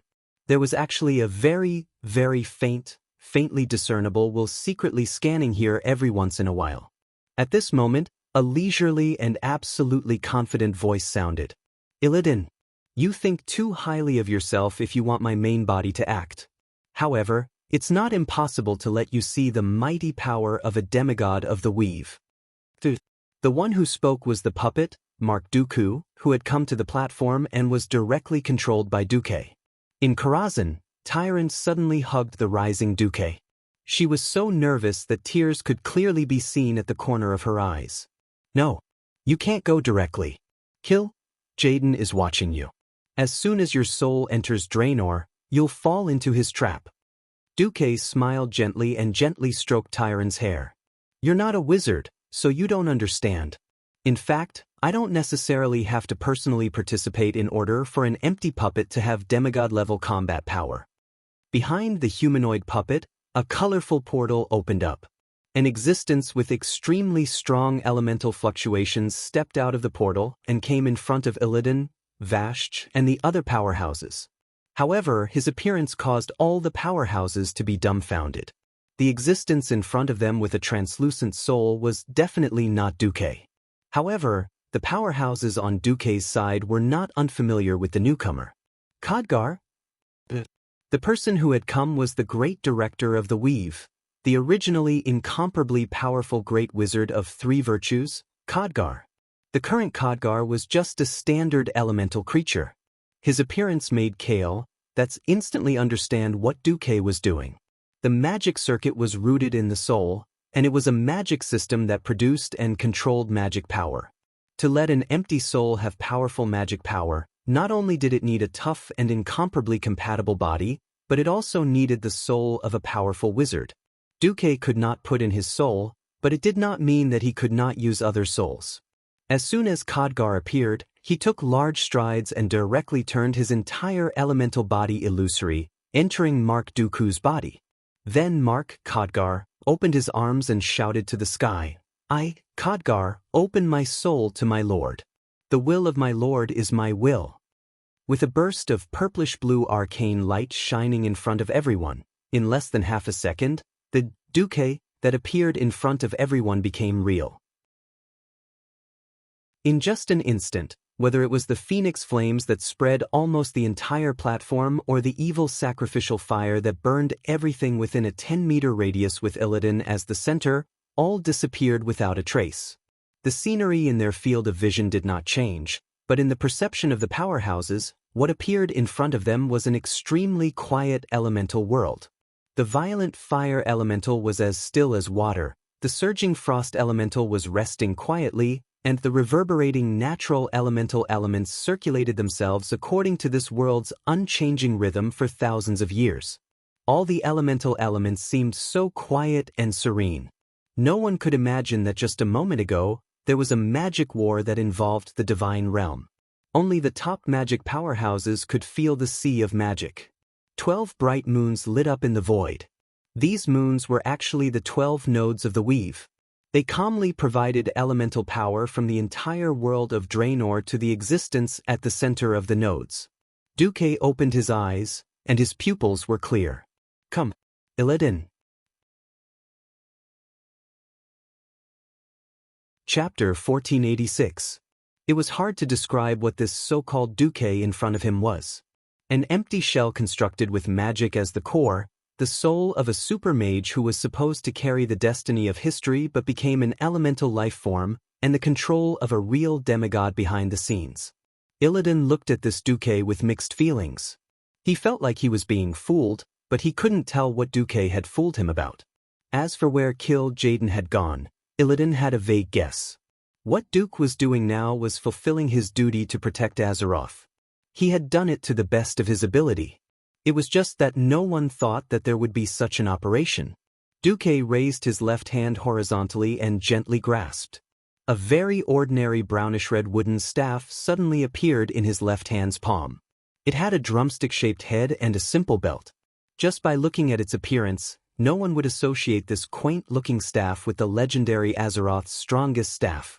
But when 3 ethereal crows appeared on the head of the staff and cawed, Illidan felt as if his fate had been disrupted by these crows. Duque spoke. His voice was low and full of a sense of history. This is Itish, the legendary staff of the Guardian. The former Guardian of Azeroth, Medivh, self-destructed this artifact staff as the price to send Sargera's soul into the bottomless abyss. After that, I spent 23 years and finally collected all 42 pieces of it from the hands of Kel, Thuzad and Thun, and rebuilt the staff. Duque opened his right hand and pulled out another weapon from the void. When he pulled out his wrist from the void, circles of golden ripples appeared in midair. What he took out was a glittering holy sword. The sword was extremely slender, and the blade was less than a finger's width. The body of the sword was constantly twisting upwards, like a spiral cone. The hilt of the sword seemed to have added a pair of shining angel wings for the sake of beauty. Compared to the seemingly ancient staff in Duque's left hand, the blade of this holy sword was as clean as new, as if it had just been quenched and forged in a blacksmith's shop. But when Illidan saw it, he immediately trembled. It wasn't that the sword was too new, but that the holy aura that bloomed from it was so strong that not even the slightest bit of filth could accumulate on it. This holy sword obviously represented absolute purification. Duque's voice became lower and lower, but in Illidan's ears, every word was shocking. It was thought-provoking. This sword originated from Quell Zalim, an unnamed product after the original Great Sage sword was split. It used to have an unreliable name. However, after I used it to kill the Demon King Sargeras, the Lich King Nizul, the Flame Lord Ragnaros, the Black Dragon Prince Nefarian, the Defiler Archimond, and the Ancient God Thun, I prefer to call it Duke Marcus Demon Slayer. Every time Duque said a name, he took a step forward. Each step was heavier and more shocking than the last. The holy sword did not kill the nameless. It was precisely because every name that fell on this holy sword once represented an earth-shattering feat that the weight of the sword was unimaginably heavy. For a moment, Illidan couldn't control himself and even forgot to breathe. These names, small ones were famous, big ones resounded throughout the universe. Compared to them, who was Illidan? Illidan more or less knew about Duque's achievements, but when Duque carefully listed them, he clearly felt the pressure in his heart was as heavy as a mountain. That was the sound of Illidan gritting his shark teeth hard. He didn't know when, but the tip of his left foot that was originally stepping forward moved back by a centimeter. He noticed this at once. This discovery made him ashamed on the spot. Because this proved that he was afraid. In front of Duque, all his efforts seemed to be in vain, and all his achievements seemed to be child's play. When Duque blew up the twisting nether in the War of the Ancients, he was an immature spy. When Duque almost destroyed all the Burning Legion leaders, he was still Jaden's lackey. Without comparison, there would be no harm. Duque's glory was a reflection of his failure. Illidan's muscles swelled to the extreme, and the two blades in his hands trembled because he was clenching them too tightly. Illidan was at a loss. At this moment in Karazhan, Jaina rubbed her eyebrows. Hey! Duque, although you've beaten up so many powerful big guys, I remember that when you stabbed the Mediv possessed by Sargeras to death, you didn't have this holy sword, right? Duque righteously spouted nonsense. When it comes to aura, as long as you can overwhelm the opponent, it's a success. When it comes to battle results, it doesn't matter if I believe it or not, as long as the opponent believes it and is terrified, then everything is fine. Tyrant, who had been in a state of anxiety, slapped her forehead. Am I stupid to be so worried about you and Illidan? A little. Before Duque could finish, he was glared at by Aurelia, and Duque decisively swallowed the second half of his sarcastic words. In fact, was it wrong for Duque to use his aura to suppress others? Absolutely not. If he could overwhelm the opponent with his aura before the battle, it would shake the opponent's confidence. In a battle like this where the difference in levels was not too far apart, it was the best opportunity. Duque's words were 70% true and 30% false. He was bluffing that Illidan was not well informed. The miserable Illidan had been imprisoned for 10,000 years, and not long after he was released, he jumped ship to the Burning Legion. Then, he was forced by Jaden to run to Northrend to fight against Arthas. At this point in time, it was after Duque led the allied army to kill Archimonde. Many things, even if Jaden kept his mouth shut, there would always be talkative demons who knew about Duque's crazy battle results. Under the spread of false information, Duque's battle results had long been exaggerated many times over. There were two things that were absolutely certain. Duque had personally killed Sargeras and Archimonde. Regardless of whether these two could be resurrected in the future, at least everyone knew that Duque had beaten the Burning Legion until only Jaden was left out of the three. Because of this, Illidan was so afraid of Duque. The wind from the Black Temple blew over, but it was all swept away by the elements around Duque's body that were so dense that they were almost solid. The corner of Duque's mouth rose. He knew that the time had come. Blindly exerting fear would instead arouse Illidan's blood. It was time to set the pace again. Oh yes, I forgot to tell you. After that kid Arthas became a Death Knight, he saw me twice. One time, he broke an arm, and the other time, he was cut in half. I heard that you were beaten up badly by that kid. I hope you don't disappoint me too much. If you're not even as good as him. Chapter 1487. Duque's words were heard by the girls watching in Karazhan, and Jaina rolled her eyes. Although Duke's words didn't explicitly state that he was the culprit behind both of Arthas's deaths, it was clear that he was leading Arthas in that direction. Tyrande was surprised at first, and then smiled bitterly. She rested her chin on one hand and rubbed her eyebrows with the other, thinking, Illidan is a veteran who has lived for more than 10,000 years. Unfortunately, in terms of strategy and tactics, he will not be able to catch up to Duque even if he practiced for another 10,000 years. Aurelia shrugged. She knew Duque was good at borrowing power and accumulating his own advantages. There was no way to interrupt Duque at the beginning, and like a rolling snowball, Duque became the behemoth he was now. Who would have thought that at the beginning, Duque was just a little guy with a bit of strange ability? Now, he was almost the hope of the entire Azeroth. When Duque mentioned Arthas, it was like slapping Illidan in the face. His face, which had turned dark and green because of his dark powers, became very interesting. Is that all you can do? Illidan said fiercely. Oh! Duque laughed. He raised his left hand that was holding the staff and swung it horizontally, his palm slightly upward, and hooked his index finger at Illidan. Then come, it's just you and me. My men will not attack you. The twin emperors, Kai Z and Vashj, all stepped back, giving enough space for the two bosses to fight. Illidan's eyelids twitched. To be honest, if Duque came with his luxurious lineup, he would really have a headache. Just now, he could beat these four guys because they lacked coordination, and the key was that they lacked a true core. Once Duque appeared, then these four guys would undoubtedly all follow Duque's lead. The combat power of a demigod could be fully released. Just dealing with Duque alone was naturally more ideal in terms of tactics. Unfortunately, knowing that his opponent was just a puppet, Illidan had a feeling that he would lose regardless of whether he won or not.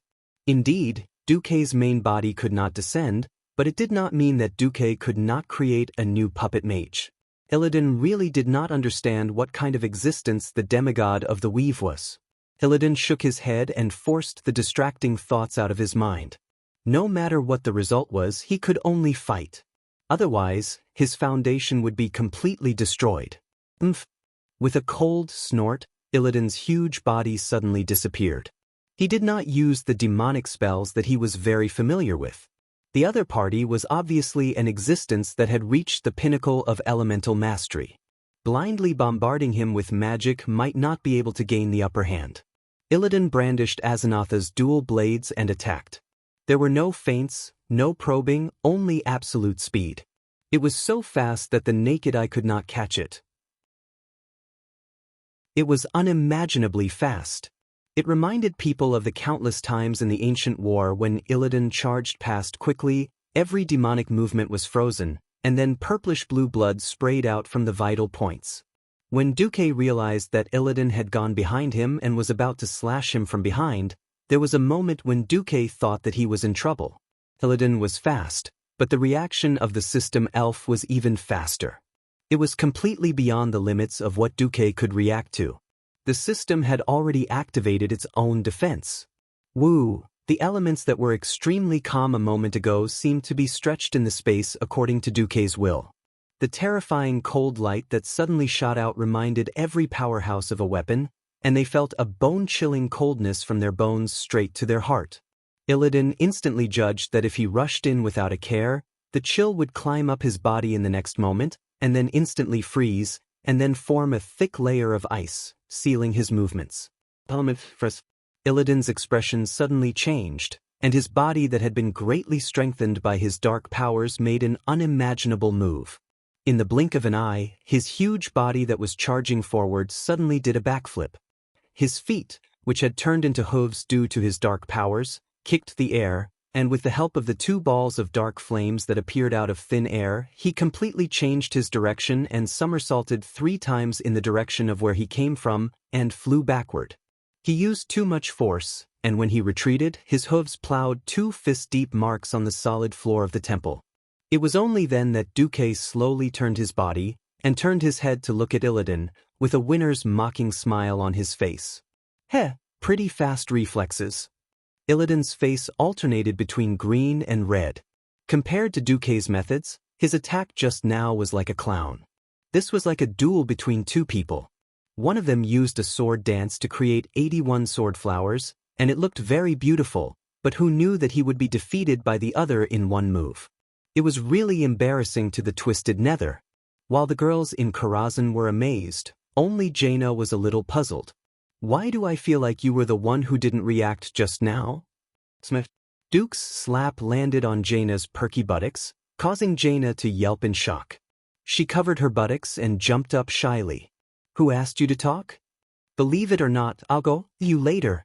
Of course, outsiders would not know that Duque really didn't react, and only felt that his boss's level was off the charts. Gas, who was standing 50 meters away, had her beautiful eyes flashing. Her flushed face made people wonder if she had some crooked thoughts in her mind just now, and she was having a good time. On the other side, just a test had made Illidan's heart sink. He only felt that Duke Marcus had defeated so many peerless masters, and he really lived up to his name.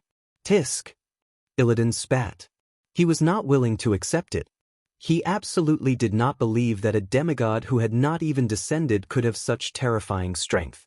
This puppet wearing the skin of Duke Marcus, with an incompatible soul as its core, must have some weakness. Illidan moved again, this time faster. He ran around Duque, maintaining a distance of at least 10 meters.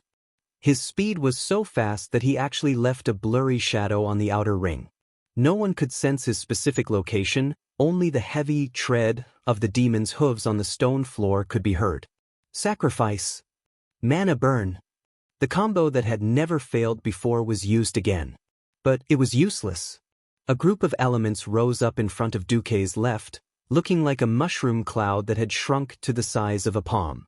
It was obvious that the elements there had all been stimulated and exploded out of control. However, this group of elements was at least 2 meters away from Duque. The smile on the corner of Duque's mouth became clearer. Chapter 1488. Illidan's mana burn sounded very powerful. With a small amount of magic power, he could cause chaos in the opponent's magic circuit and cause damage. In fact, this was a high-level upgraded version of the mage's mana seal. The difference between the two was that the mana seal would only cause temporary chaos in the opponent's magic and prevent them from casting spells. On the other hand, mana burn would inject more chaotic magic power into the opponent's body, focusing on causing all the magic power in the opponent's circuit to overload, or even cause the circuit to explode, destroying the opponent's magic storage and damaging the opponent's circuit. Since Duque had been plotting against Illidan for so long, how could he not guard against Illidan's move? Even if Illidan had long been in his demon form and seemed to have forgotten his signature skill, Duque would never forget it. Moreover, Vashj and the others had already gone up to test the waters. According to the results, Duque was even more certain. Therefore, in the surrounding void, Duque had already set up a series of magic loops similar to magic circuits. On the surface, these loops were an extension of his personal magic circuit. They were tactile and control lines, but in fact, they were not directly related to the magic circuit he had now. They were purely used to prevent Illidan's mana burn. Until now, the feeling of failure was displayed so clearly in front of the arrogant Illidan for the first time. In every battle he fought in his life, he could calmly control the life and death of others. But at this moment, he finally understood that when his best attack method was mercilessly suppressed, the weaker party was as weak as a drowning person who was bound by the goddess of fate and then mercilessly thrown into the sea to wait to drown. That was the deepest sorrow. The move that he was most proud of since his debut had been completely destroyed, and his desire and confidence for victory had been mercilessly trampled. His heart finally showed signs of being unable to bear it. Before, he thought that as a new demigod, Duque often relied on the help of strong people to achieve such achievements. In terms of strength and status, he was only on the same level as him. If that was the case, of course, he could use all kinds of methods to give Duque a show of strength. But now, not only did he realize that he had failed to put on a show of strength, but he had also made a grave mistake. That wasn't some newly ascended demigod at all, nor was it a lucky person who had forcefully stepped into the divine territory by relying on his powerful physical body or some other special trait. Instead, it was a terrifying existence who had already grasped the core meaning of the divine territory. No, once Duque was able to become one with heaven and earth, he would be able to use the power of the planet endlessly. Even if the amount of power Duque could use was limited, he would still be an absolute existence that was about to step into the realm of true gods. Duque gently propped a tish on the ground and smiled. "Yo, Illidan.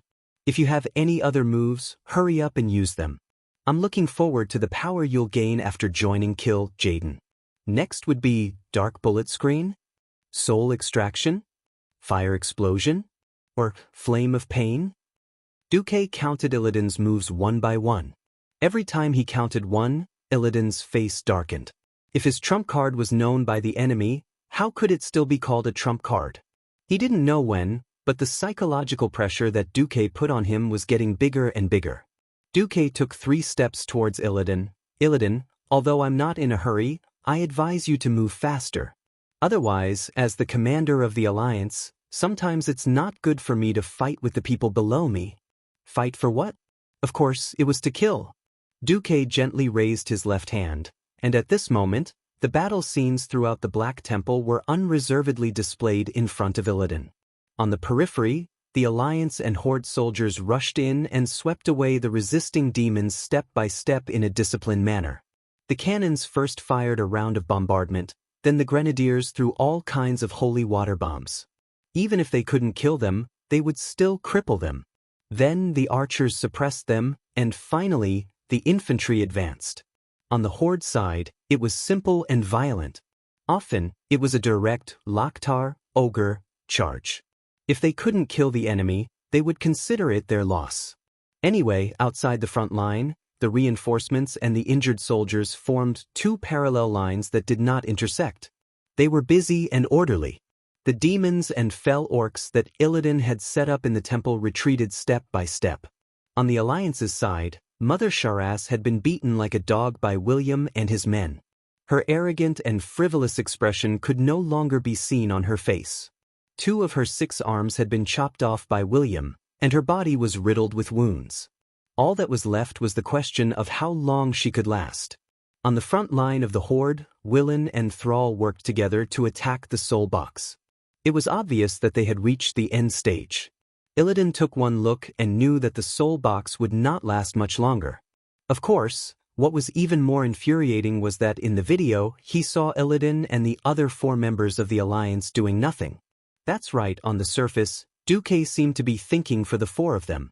But in reality, would he allow the 4 of them to join Illidan again? After all, they were 4 people who had stepped into the realm of heroes. He would not let Illidan take advantage of them again. Duque used this method to secretly take advantage of the 4 of them. And the last scene made Illidan's face as dark as ink. This was because he saw Akama, whose soul had been extracted by him to guard the temple in the form of the shadow of Akama, sneak into the most secret prison of the temple and release the guy that he absolutely did not want to see again, Maev Shadowsong. Only the most powerful could allow people to track evil and enter the dark abyss without being tempted by the power of demons. This was the will of Maev Shadowsong. Before the War of the Ancients, Maev Shadowsong was a high-ranking priestess of the Night Elves. For someone who did not have noble blood, this was a very impressive achievement. However, the terror and chaos brought about by the invasion of the Burning Legion made her deeply feel that only quick and decisive action was the only way to solve the problem. When the traitor Illidan was not sentenced to death, but was instead sentenced to life imprisonment, she could not contain her anger. However, she still offered to be Illidan's guardian until the day he died. She also gathered other priestesses to assist her and established the Watchers, an organization dedicated to defending the Night Elves from evil. After Illidan escaped from prison, Watcher Shadowsong embarked on a journey to hunt him down. In the process, many Watchers died, but her will never wavered. Her firm belief in order and justice carried her through many difficulties, including the time when she was captured and imprisoned by Illidan. Now that Maev Shadowsong was released, it was obvious that according to her personality, the first thing she would do was to find trouble with Illidan. Illidan suddenly felt annoyed. He really did not know what would happen if he fell into Maev's hands. But it would definitely be an ending that had nothing to do with happiness or stability.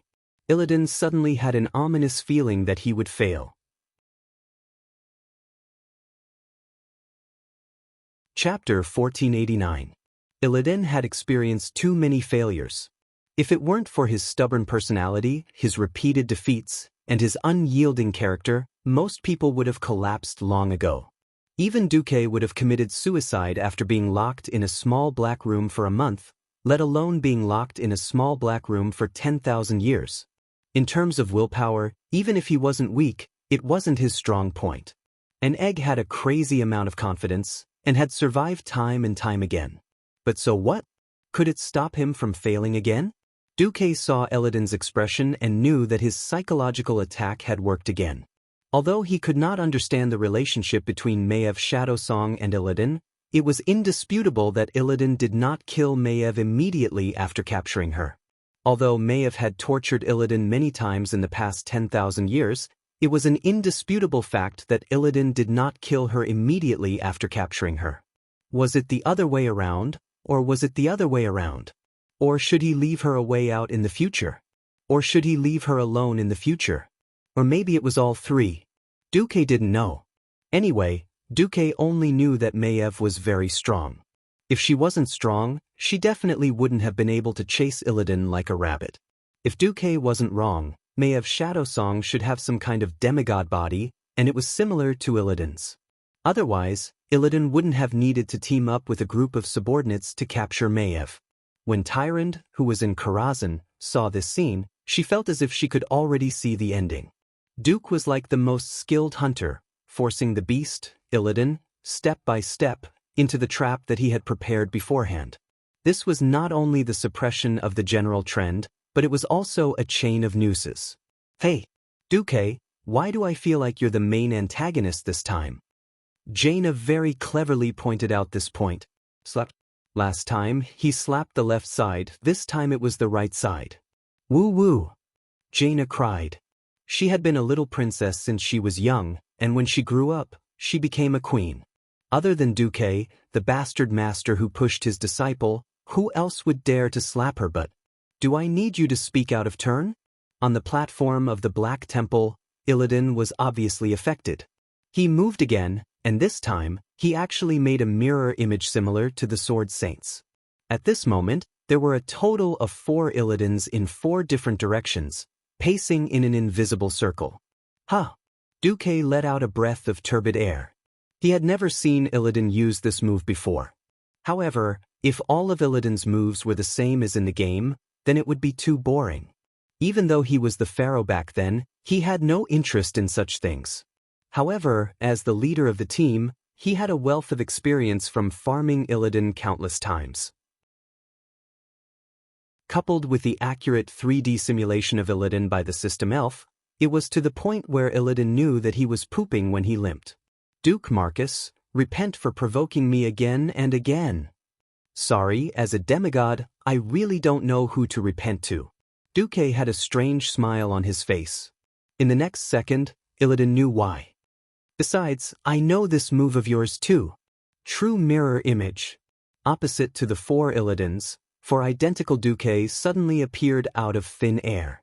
Their height, figure, clothing, appearance, and even their expressions and the magic contained within were all the same. If it wasn't for Duque deliberately leaving a loophole, even people like Vashj probably wouldn't be able to tell who was who. Duque let the 4 new mirror images hold different weapons. These magic weapons of different styles came from the Molten Core, Blackwing's Nest, Naxxramas, and the Temple of An-Kuraj. They were a powerful bonus to the mirror image's spellcasting ability, and also a great proof of Duque's success in conquering the various forbidden lands. As his strength increased, these weapons and equipment were no longer useful to Duque, but they were all soulbound. It was a waste to turn them into enchantment materials. Anyway, there were plenty of places, so he might as well keep them as souvenirs. Now that he used them, it was another slap in the face for Illidan. I'm even holding the real thing in my doppelgangers. Do you have the ability to make 3 pairs of twin blades of Azzinoth? Fortunately, Illidan didn't have his eyes anymore, otherwise wouldn't his eyeballs have popped out this time?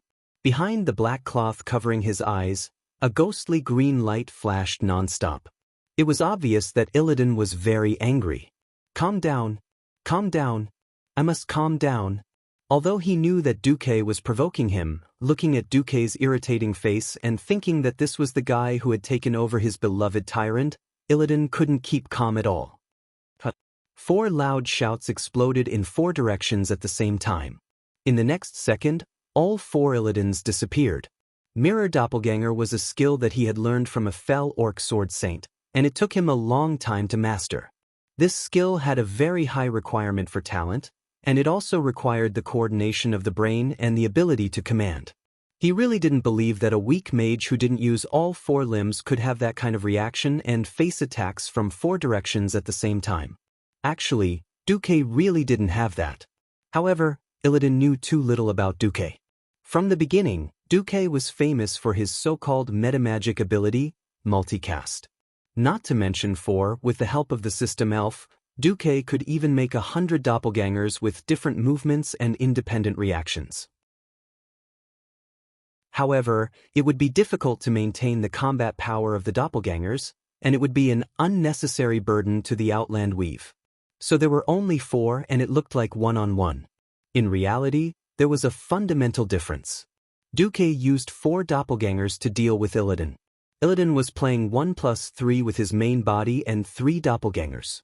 In the other 3 directions, one of Duque used an icicle to resist the impact of an Illidan, another used Dragon's Breath to resist the shadow impact of Eggy's doppelganger, and there was a pair of Ice Ring and Ice Spear to lock Eggy's doppelganger and a Throwing Blade. In the main direction of Illidan's main attack, the real Egg Blade drew a mysterious arc, and in half a breath's time, it cut the doppelganger and the ice barrier that was released at the critical moment in two. That mirror doppelganger of Duque let out a very realistic scream, which made even the Karazhan women's hair stand on end, and then disappeared. The apprentice left a candlestick-shaped staff that fell from midair. However, just as Illidan sped up and sprinted, suddenly a huge elemental palm fell from the sky. Chapter 1490.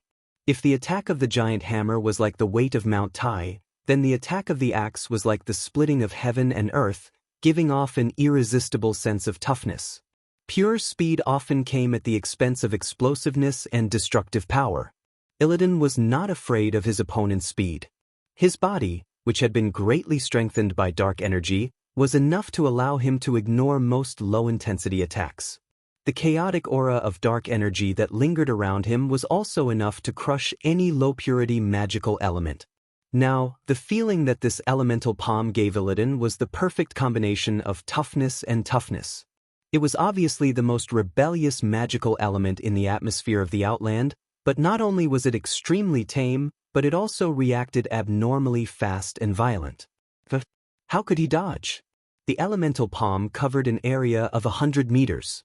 If there were no obstacles, Illidan could still dodge at high speed. But when he thought of dodging, he was shocked to find that because of the sudden influx of a large amount of frost elements, the surrounding temperature not only dropped sharply, but also greatly slowed down. Raising his head suddenly, Illidan's face showed an indescribable strange expression. The green flames in his empty eye sockets, which acted as eyeballs, stared at the huge elemental hand that was rapidly expanding in his field of vision. Bang! It was a direct blow that could shatter the heavens and the earth.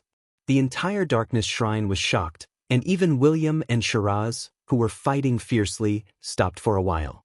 After hitting Illidan, the violent elements poured out in all directions. However, Duque slammed heavily on the ground, making an incomprehensible metallic sound. In Karazhan, Jaina looked at this scene in shock. Duque's control and shaping of the elements had completely subverted her understanding.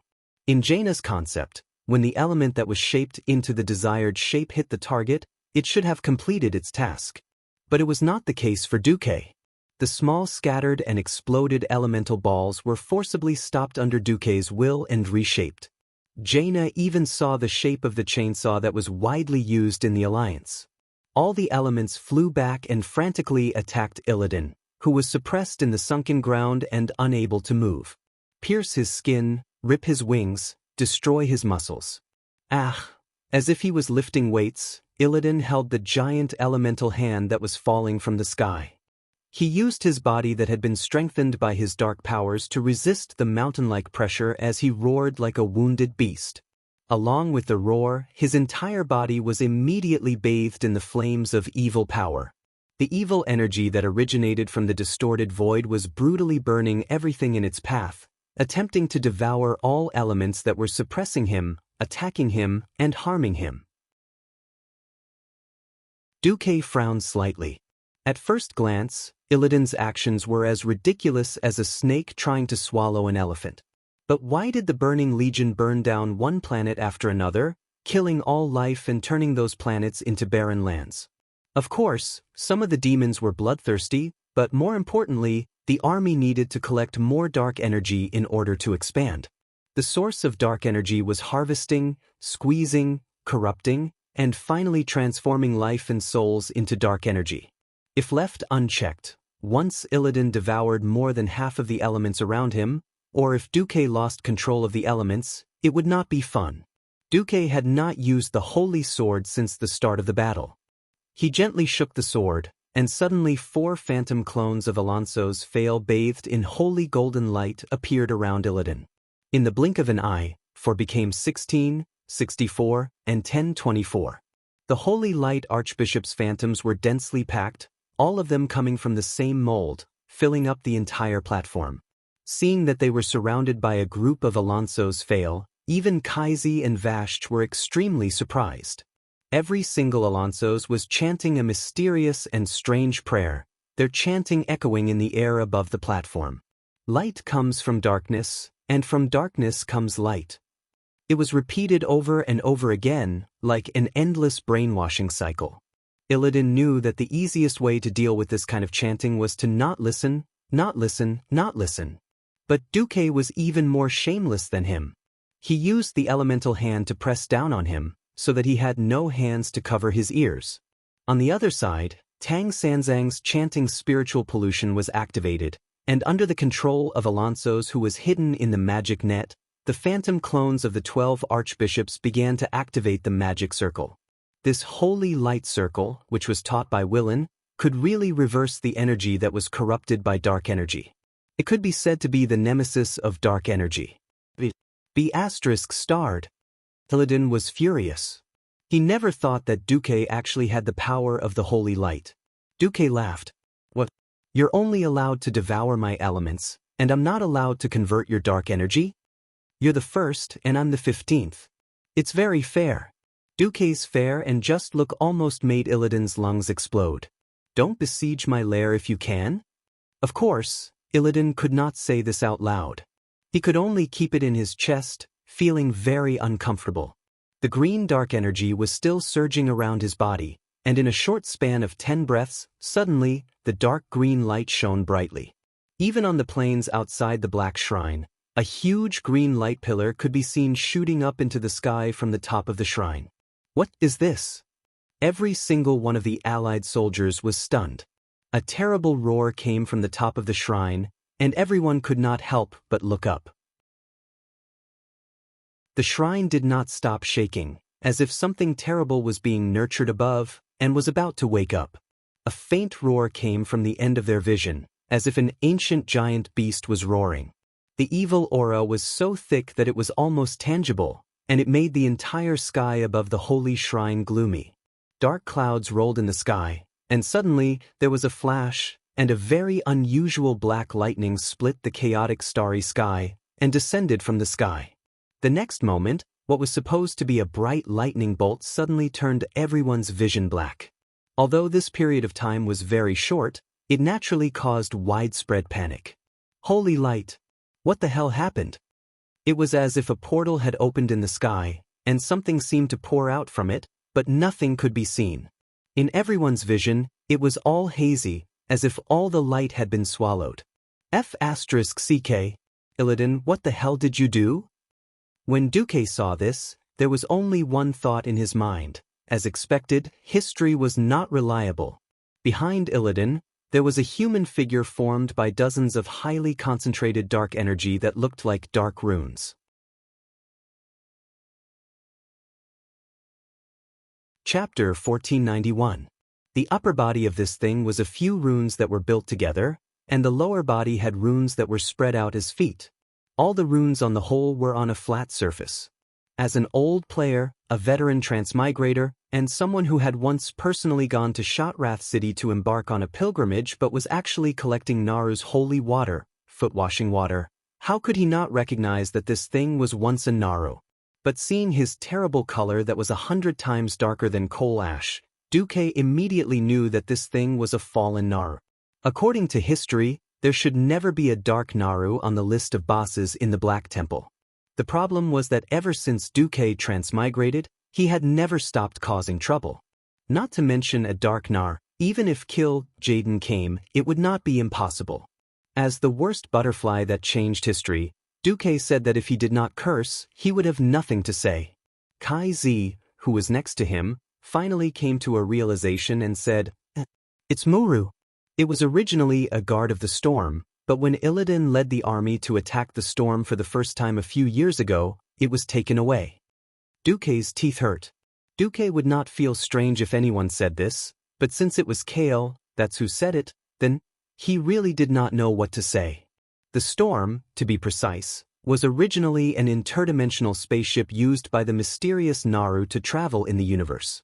25,000 years ago, Willan, who refused to be in cahoots with Jaden, took his compatriots and fled Argus in the Naru's The Storm. When the Naru came to the Outland and entered Shotrath City to participate in the battle against the demons under Illidan, only Muru was left as a member of the Storm.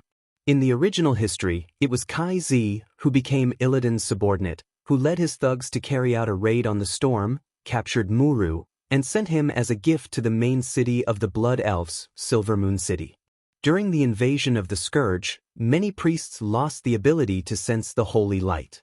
They thought that the holy light had abandoned them, so they abandoned the path of the holy light and tried to enslave the holy light. Muru was imprisoned in the basement of Silvermoon City. Every Blood Knight needed to obtain the pure power of the holy light from him to enslave the holy light. Under the continuous extraction of countless people, Muru's holy light power became extremely weak.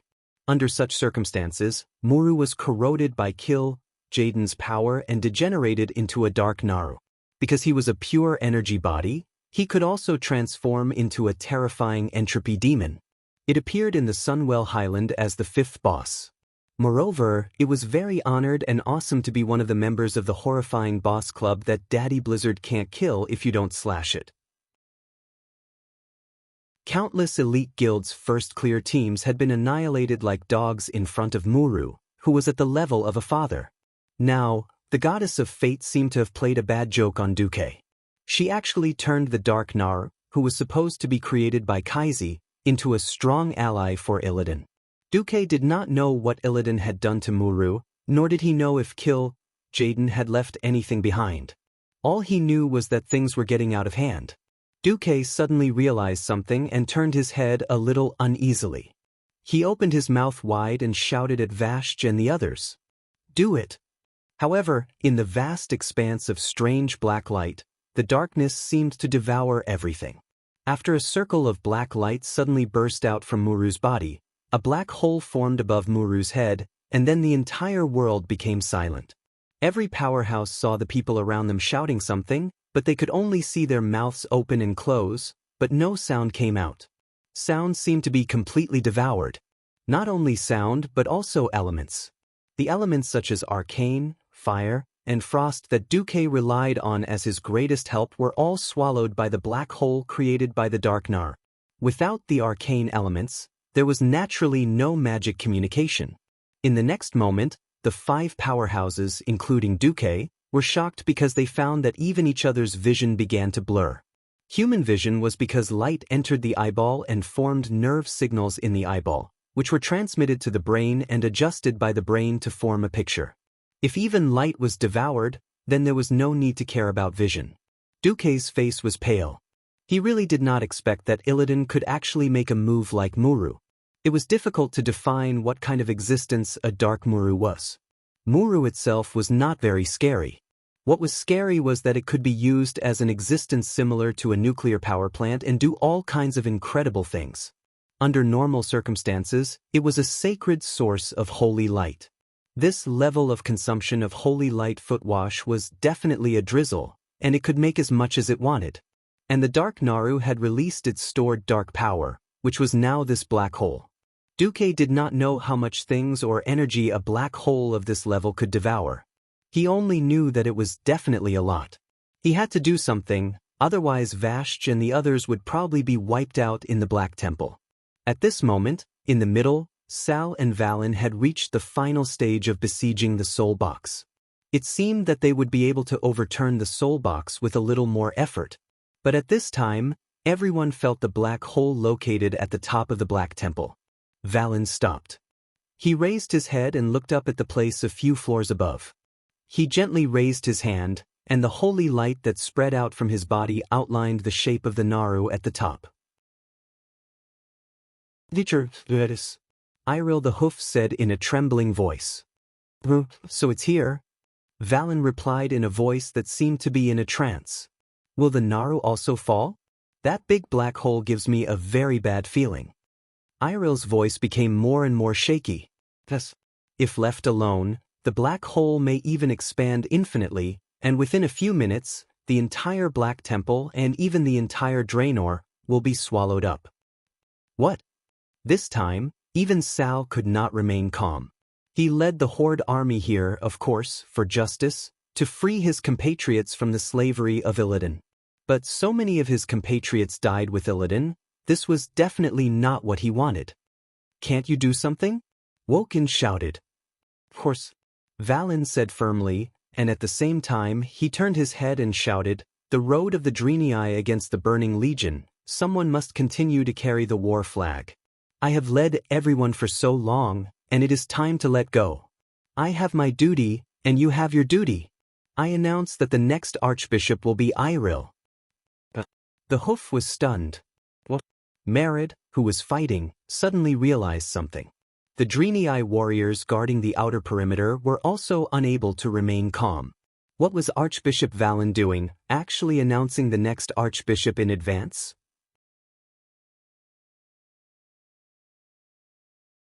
Chapter 1492.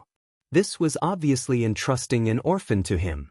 In terms of reputation and experience, how could a little Imriel be the archbishop? Even if she was now the successor to the archbishop, she was still far ahead of him. At that moment, some Draenei were indignant. Nar can prove Imriel's piety, and she will be the best bridge of communication between the Draenei and the higher-ups of the Alliance. Valen only had time to say this sentence before his entire body lit up. That was the purest form of holy light. In an instant, Valen's figure became extremely tall, even reaching the ceiling of the palace that was more than 20 meters tall. In a trance, everyone seemed to hear the purest and most beautiful hymn. Countless golden runes floated in the palace, each rune shining brightly. Not only did they dispel the surrounding darkness, but they also passed through the thick ceiling and reached the highest level of the Black Temple. Duque suddenly understood. He waved his hand and stopped trying to gather the elements to fight against the black hole. Instead, he went into a strategic defense mode. At the same time, he turned a large number of elements into a giant hammer and smashed through several floors of the temple with a loud bang. The dense ice element formed an absolute domain that protected Willen. The berserk wind and snow shattered all the flying rocks, but did not harm Willen in the slightest. An ice stairway appeared, leading from the middle level to the top of the Black Temple. Don't even think about coming up. Illidan was also anxious. Of course, he knew how difficult it was to deal with Old Man Eridar, who was first on Jaden's kill list. Once his holy light got close to Muru, there would probably be variables. Therefore, his choice was to take advantage of the opportunity when Duque reduced the Elemental Hand's elemental output to forcefully break free and directly attack Valen. Illidan never expected that the person who stopped him was not Duque, but Kael. That's Kai Z snorted coldly. His entire body seemed to become one with his phoenix, turning into a giant phoenix that firmly blocked the stairway that Valen came up from. The fire elements of the phoenix were not extracted from the outside world, but from its own power. As a divine beast, when the phoenix unleashed its full power, anyone would have to avoid its sharp edge. Go away! Illidan performed a gorgeous maneuver similar to Thomas's spin. As he flew backwards, he slashed at Kael that's more than 10 times. As a fire mage, Kai Z did not have ice barrier. However, Illidan had forgotten that the prerequisite for fire element was arcane element. Kai Z's arcane magic was also very good at it. Impact barrier. This shield was a headache for many players before he transmigrated. It could absorb a huge amount of damage. Even with the sharpness of the egg knife, it was able to withstand the first wave of attacks. When the shield was about to shatter, Kai Z knew he had completed his mission. He didn't persist and instantly retreated.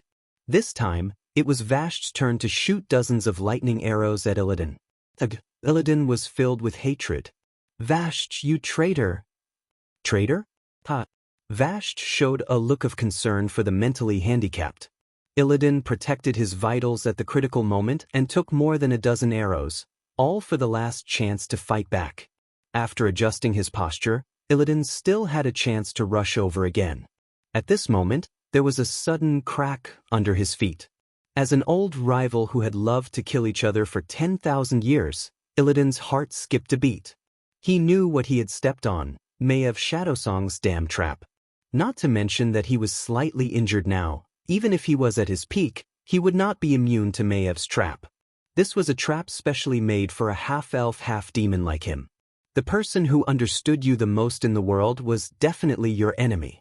Maev had chased Illidan for so long and specially made a perfect tonic wine. It was not something that Illidan could easily break. Kneel down. Maev's cold voice sounded behind Illidan like a ghost. Sure enough, with this declaration, Illidan's knees softened and he knelt on the spot. It was the kind of extremely bitter and absolutely helpless kneel. Maev's figure, wearing a dark green cloak, suddenly appeared behind Illidan. She was like the most ruthless assassin. With her sawtooth ring that looked like the sun and moon Vajra wheel, she slashed at Illidan's back fiercely. Almost every time the wheel went down, it would take a large piece of Illidan's flesh, pieces of bat wings, or the muscles of his back. This big sister watcher, who was imprisoned by Illidan and then turned over again, mercilessly cut the flesh of her most hated prisoner. Valen originally wanted to climb up as fast as possible, but he found that Duque had thoughtfully turned the ice stairs into a hand elevator. The ice stairs automatically and quickly lifted Valen up, giving Illidan and Muru the illusion that there was a small sun slowly rising under the Black Temple. The light was like the first light of dawn, washing away the darkness. It even outlined the fine lines on the floor of the decisive battle platform that were painstakingly drawn by the Drenii craftsmen in the past. On the plains far away from the temple, the soldiers who were waiting to attack saw with their own eyes the terrifying dark ball of light that had just risen up, disintegrating like a stain washed away by the river. Bathed in the holy light that was like the rising sun, Duque couldn't help but sigh. As expected, the holy light of the little priest Alonsis Fail couldn't compare to the old priest Valen. But no matter what, it seemed that Illidan's fate of kneeling had deviated from its original trajectory and was forcefully corrected by the hard work of the crowd.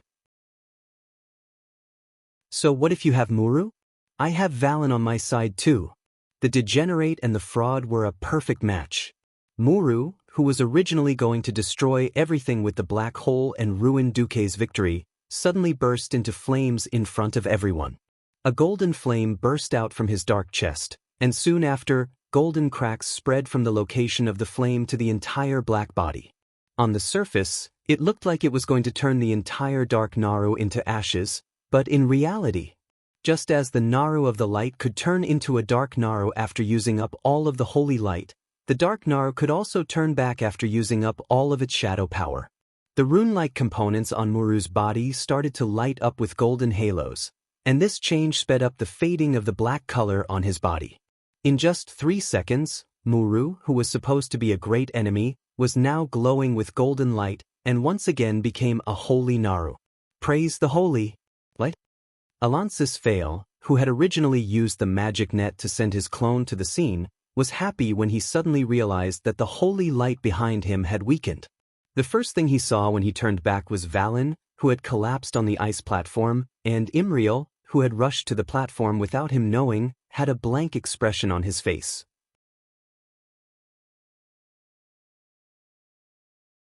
Chapter 1493. At this moment, Duque's mind was in a mess. No matter how he looked at it, Valen looked like he was about to die. Duque cursed in his heart. He really wanted to yell, "Goddess of fate, this isn't the right script." In the original history, Valen had indeed died. Why was it said that one died? Because in the version of King of Draenor, the Valen in the main timeline was fine. Instead, in the Draenor world where the brainless roar went to cause trouble in another timeline, the Valen in that branch of time died trying to save a fallen Naru. The one who died was something like a clone, Valen. And now you're telling me that the Valen in the main storyline is in trouble?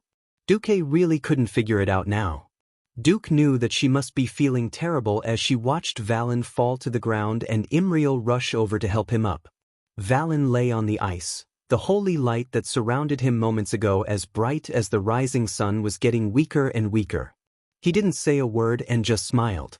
Like a doting father, he stretched out his trembling hand and gently stroked Imriel's head. The holy light on his body had disappeared, and now he looked no different from an ordinary old Draenei.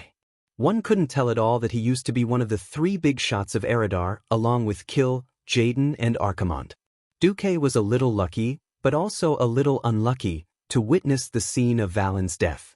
At this moment, Duke suddenly understood. In fact, Valen was very old, even for the Draenei who claimed to have eternal life. In the torment of being chased 25,000 years ago, in the repeated assassination and encirclement, it was impossible for him to not be injured at all.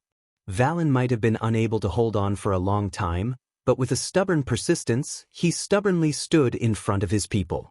He wanted to use his last breath to find a way out for his people. But at the same time, he also wanted to repay the Naru tribe for saving the Draenei. If it weren't for the Naru who used a spaceship to rescue the Draenei who refused to associate with Sargeras from planet Argus, there would probably be no Draenei left in the world, and no one would know the secret of the Burning Legion. Over the years, Muru had protected the Draenei more than once. This was an inevitable repayment. Whether it was for Muru, or for the sake of purifying the dark Naru called Kara, Willan would sacrifice his life without hesitation. Imriel looked sad, but when she realized that Waylon's death could not be reversed, she accepted it. A Draenei girl's ethereal and clear voice echoed in the sky above the black divine palace. With the help of the translator, Duke understood. The darkness will eventually pass, and all the suffering will be worth it. May our companions be as numerous as the stars in the sky, as endless as a stream. I hope that pain can sharpen our hearts, and that failure can guide us. I hope that we can meet more comrades. I hope that we can finally defeat the Burning Legion. Listening to Imriel's singing, Duke fell silent. He still did not know what to do about Willan's death, or rather, he was at a loss. Suddenly, Duke saw Willan smiling at him. The Draenei prophet raised his right index finger shakily, and used the last of his strength to shoot a beam of light at Duke's brow. The next moment, Duke, who was in Karazhan, found that his will was connected to a strange world. He immediately saw an unusual sky above his head. 4 conspicuous moons immediately attracted his attention. The air was amber, and the blue rock veins twisted and intertwined in thousands of different ways, forming strange rock structures. Duke did not see any water source, but the blue rocks were like surging waves that were frozen in an instant. The scene was like the fantasy of a talented artist. Some creatures were scattered on the surface of the rocks, or hovered in the air. They came in all shapes and sizes, and some were even difficult to describe. Bright colors, different movements, dances, games, battles. Almost none of the patterns formed had any real meaning. Duque tried his best to find an abstract meaning in all the chaos.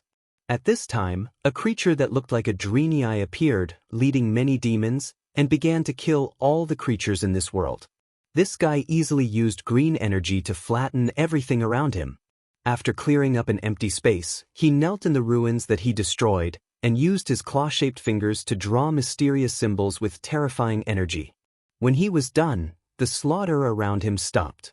At this moment, it was abnormally quiet, and the whole world was in a terrifying silence, waiting for the death knell to ring. Then, there was an explosion that destroyed the world. When Duque tried to divert his attention to try to trace this spiritual message, the transmission stopped. Wait, Willan, haven't. When Duque came back to his senses, something even more ridiculous happened. Under everyone's gaze, Willan's translucent soul flew out of his body, and was then sucked into the soul box that was on its last breath. *CK. What the hell? Not only did he suck Orgrim, he even sucked Willan's soul. You're just a soul box, you're going against the heavens. For a moment, Duque had the urge to destroy the soul box on the spot and save Willan's soul. But at this moment, Thrall and the others could not stop in time, and directly destroyed the last form of the soul box, the source of wrath. After all, the source of wrath had something called wrath aura. Who knew how much wrath energy was stored in the soul box, and when it released this negative energy, everyone in that space would have to bear the shadow damage that would double over time. Without a transcendent existence like Deity to hold the line, this was a battle of mutual harm. Either Thrall and the others would be crushed to death by the shadow energy, or they would destroy the soul box first. The current situation was just that cruel. They did not dare to stop, and they could not stop. Looking at the soul box that sucked Willen's soul in at the last moment, and then turned into a delicate little box, everyone, be it the Alliance or the Horde, was stunned. They did not know what expression to use to face the situation. Can I use vulgar language? Can't? Then I have nothing else to say. Deity's head was about to explode, and he did not know what to say. But before he gave a sad speech, there was one last thing to do: take care of Illidan.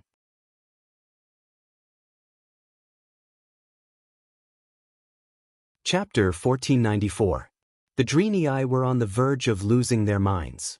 Back in Argus, they had a prosperous country and kind people, but all of that had been ended by Sargeras's power. When the other two leaders had turned their people into the devil's minions for power, Velen had indeed chosen to lead his people into the light. However, this time, they had been on the run for a full 25,000 years. During this painful and unforgettable period, it was Velen who had been the spiritual pillar of the Draenei. He had constantly guided them, encouraged them, and led them out of despair and hardship. It could be said that for many Draenei who had been born on the spaceship and on the run, Velen was their only hope of survival. Now, this pillar of support for the entire race, the immortal Velen, had suddenly fallen without any warning. This caused all the Draenei to fall into grief and madness. Merrid was in a rare state of rage. He waved his holy light warhammer and rushed up the ice stairway that had carried Velen to the highest point of the platform. Suddenly, the heaven's stairway broke. Rad fell from a height of more than 3 meters. Then, he saw Deity standing at the edge of the hole, and anger welled up in his heart. Duke Marcus, what are you doing? Deity turned around slightly, his eyes sharp. He glared at Merrid. Look at your holy light, and think about what Prophet Velen taught you. Fighting against evil requires a warrior with a pure heart, not an avenger. Are you worthy of Velen's teachings? Merrid's body trembled. Only then did he realize that the holy light on his body had become sparse and messy. The holy light was the purest manifestation of the will of justice in one's heart. If the motive was not pure, the holy light would naturally not be pure, and the power of smite would plummet. Merrid was speechless. On the other side, Imriel gently put down Velen's withered body that had lost its soul. She picked up her warhammer. Imriel's body lit up with a holy golden light. This was the Black Temple, the darkest and most filthy place in all of Draenor. Eridar warlocks from the Twisting Nether carried out all kinds of forbidden experiments, and the wails of the souls of the wronged filled the once sacred hall. Hence, the sky above the darkness shrine was always shrouded in the most evil and thick black clouds. However, at this moment, a golden dot of light grew larger and larger. From a small it became a golden pillar of light that pierced through the heavens and the earth.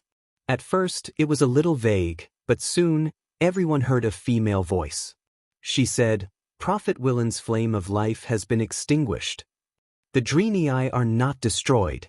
The Draenei people love peace, but as long as the Burning Legion is not destroyed, the Draenei people will join hands with everyone in the Alliance to raise the Alliance's war flag high and let it fly high above this glorious world. Long live the Alliance! It was a vow to fight.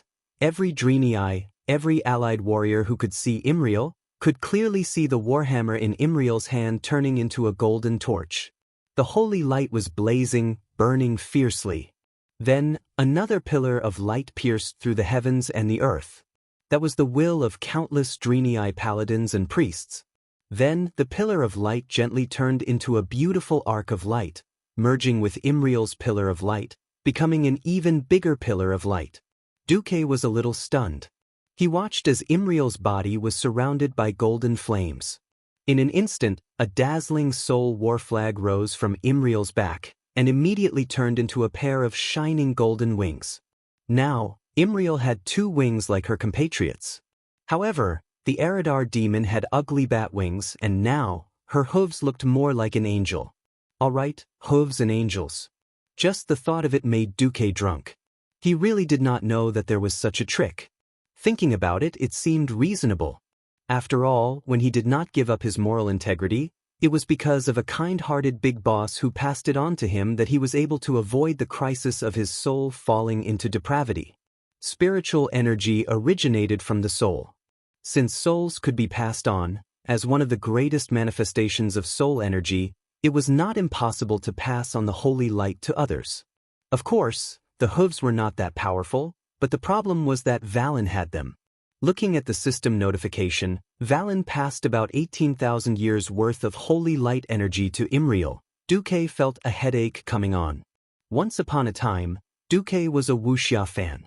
Every night, when he could not sleep, he would fantasize about some old man passing on 60 years worth of inner strength to him. Now, that old fart Valen actually gave Imriel the holy charlatan card. Now, the hooves were really going against the natural order. Looking at the shiny golden hooves that were even more holy than the golden holy Saya, Duque felt a little sad. 18,000 years worth of holy light energy. Why didn't you give me some? While Duque was complaining, he suddenly received a message from Alonso's fail. Duque, His Excellency Valen seems to have poured all the remaining holy light energy that he could not into Imriel's body into the magic weave before he died. The system notification again. Valen has injected about 8,000 years worth of holy light energy into the magic weave. That's good. Valen, you're a good friend. I'll take care of your hooves from now on.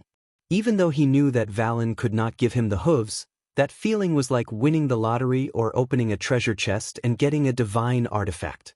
Her hooves fluttered her golden holy light wings unskillfully and rose into the air. Then, with a ridiculous posture similar to a standing long jump, she jumped onto the highest platform of the Black Temple. Commander Marcus, I, Imriel, as the Drenii leader candidate, request to join the crusade against Illidan. The sound of her hooves was sonorous and powerful. At this time, there was no longer any hesitation on her youthful face. Duque instinctively wanted to refuse at first. It was not that he did not think highly of Imriel's potential, but it took time and opportunity to turn potential into strength. Since ancient times, many geniuses had failed halfway and could not fulfill their potential. Valen suddenly died, and Duque did not want another Drenii leader to die. This was because the rest of the Drenii were mediocre people, and Duque did not want to see any of them die. But when he saw the girl's pleading eyes, Duque nodded. Originally, you were not qualified to participate in a battle of this level. This is your protection. But seeing that His Excellency Valen sacrificed himself for the Alliance, I agree. This time, I will hold the line. Remember, you owe me a favor. No problem, Imriel replied brightly. Her hooves sang the holy light battle song loudly, bathing her in light and charging straight towards Illidan.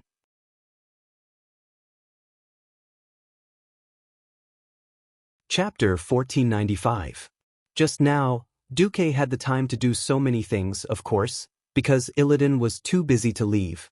Maev Shadowsong locked Illidan up for 10,000 years and chased him for nearly 10 years. She was able to put Illidan, who was a demigod, in such a difficult position with her strength that had yet to enter the realm of the gods. Of course, it was because her tactics and special skills were quite effective against Illidan. Illidan was already an agility hero, and Maev's agility was even higher than Illidan's. In addition, after Illidan entered the Outland because of the semi-demonization of his body, while improving his magic ability and close combat ability, the increase in weight caused his agility to decrease slightly. The gap in speed between the two could be said to be getting bigger and bigger. Usually, Illidan was faster, but Maev was faster. Maev had a skill similar to Mage's, Flash. This kind of short-distance teleportation that could be used almost continuously allowed her to escape danger every time she was in danger. Illidan first fought with the 4 demigods, then slapped Duque with the elemental palm, and then spent a lot of magic to release Muru and drive him to open black hole. Just now, because Duque had purified Muru, he suffered a mental backlash. It could be said that Illidan was already quite injured. Duque had the time to take care of the hoof because Illidan was being attacked by Maiev and Vashj. Maiev fought Illidan in close combat, and from time to time, she would use Shadow Trap to give Illidan a hard hit, or suddenly disappear, followed by a set of backstab and shadow ambush. And Vashj would look for opportunities, and when she wasn't sure, she would never shoot indiscriminately. After a few rounds, the extremely smart Vashj actually faintly grasped Maev's attack rhythm and made a few successful coordination. This made Illidan feel even more uncomfortable. Illidan suddenly saw an obviously unqualified hoof running up to him with golden light all over his body. What he felt in his heart was not happiness, but endless anger. He could see that Duque quite valued this Drenii girl. If he was a despicable person, then he would definitely think that the opportunity had come. As long as he captured this blue-skinned girl, maybe he would have a chance to escape. But he was Illidan. The arrogant and arrogant Illidan. The stubborn Illidan who always insisted on doing things his own way. He disdained taking hostages. Therefore, he felt humiliated when he saw a young female holy knight who did not even have a demigod body charging at him. Don't look down on me. Bearing the brunt of Maev's sword formation and Vashj's triple shot, Illidan suddenly accelerated and slashed at Imriel. Warblade of Azzinoth was an extremely fast weapon to begin with. This was the first time Imriel had seen such a faintly discernible sword technique in his life. This was a world of difference from the macho man style that she had faced before, where every hit was like heaven and earth. Imriel had been tricked. The knife flew past the hoof's clumsy parry and slashed at her neck. For a moment, Vashj and Maiev, who wanted to save him, cursed in their hearts. Who knew that an accident would happen? Clang. The mighty Azzinoth's blade actually bounced off. In fact, when Illidan swung his sword at Imriel's shoulder and neck armor, he could not help but feel bitter. The crescent-shaped curved blade in his hand was a divine weapon through and through. But this slash only left a deep gash on the opponent's armor and did not hurt her flesh at all. Illidan could not help but feel a chill in his heart. He was a demigod, and one slash could not even break the opponent's defense. This proved that his dark energy had weakened, and the opponent's power of holy light was strong. The powerful holy light created a strong armor-like effect, reducing most of the damage from the Warblade of Azzinoth. Illidan was startled, and so was Imriel. She never thought that the gap between her and her opponent was so huge. If not for the power of holy light inherited by Master Valen, she would have been decapitated by that slash just now. One would not know the power of the divine realm if one did not fight with a real powerhouse. Her strength had actually soared to the level of a hero after a few months of training. In addition to Willen's holy light, she originally thought that she would be able to fight against any demigod. However, Willen's simple oblique slash had caught her off guard. Illidan's attack was not just fast. His well-honed technique allowed him to double accelerate his sword according to his opponent's reaction. Obviously, he had guessed her next intentions and actions, so he took the initiative to attack the vital area that she had to save. If not for the holy light's stronger restraint on Illidan than expected, she would have been decapitated.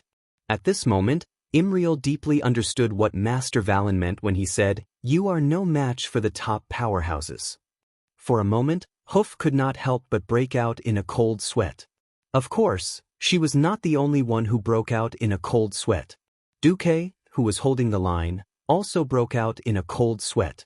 He was betting that Hoof would be invincible at the last moment, and that would be victory. Who knew that Hoof would be able to withstand it? In the following battle, Imriel was simply more and more shocked. She knew very well that she could continue to fight, not because she had become stronger, but because the other two powerhouses, Maiev and Vashj, were entangled with Illidan.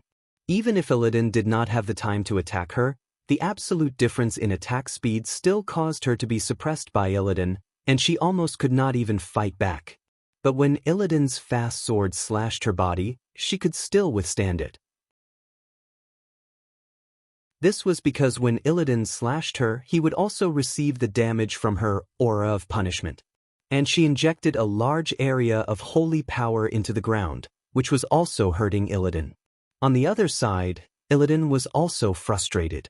In the beginning, this Deity girl was so weak that if it was a one-on-one fight, he was confident that he could kill her in 3 moves. But as the battle went on, Imriel had become more and more mature, and her counterattack and defense had become more and more stable. In contrast, Illidan had become her sparring partner, teaching her how to kill him with real swords and spears. At this moment, Illidan finally realized that no matter how much he suppressed this girl in the duel, no matter how much advantage he had, he would never be able to win. Now he was like a trapped beast, making his last resistance and letting out a final roar. No. I am Illidan Stormrage, the strongest night elf in the world. This is definitely not my ending. Illidan no longer had any hope of killing Maiev Shadowsong or Vashj. But at least he still had a chance to drag this Deity girl down with him.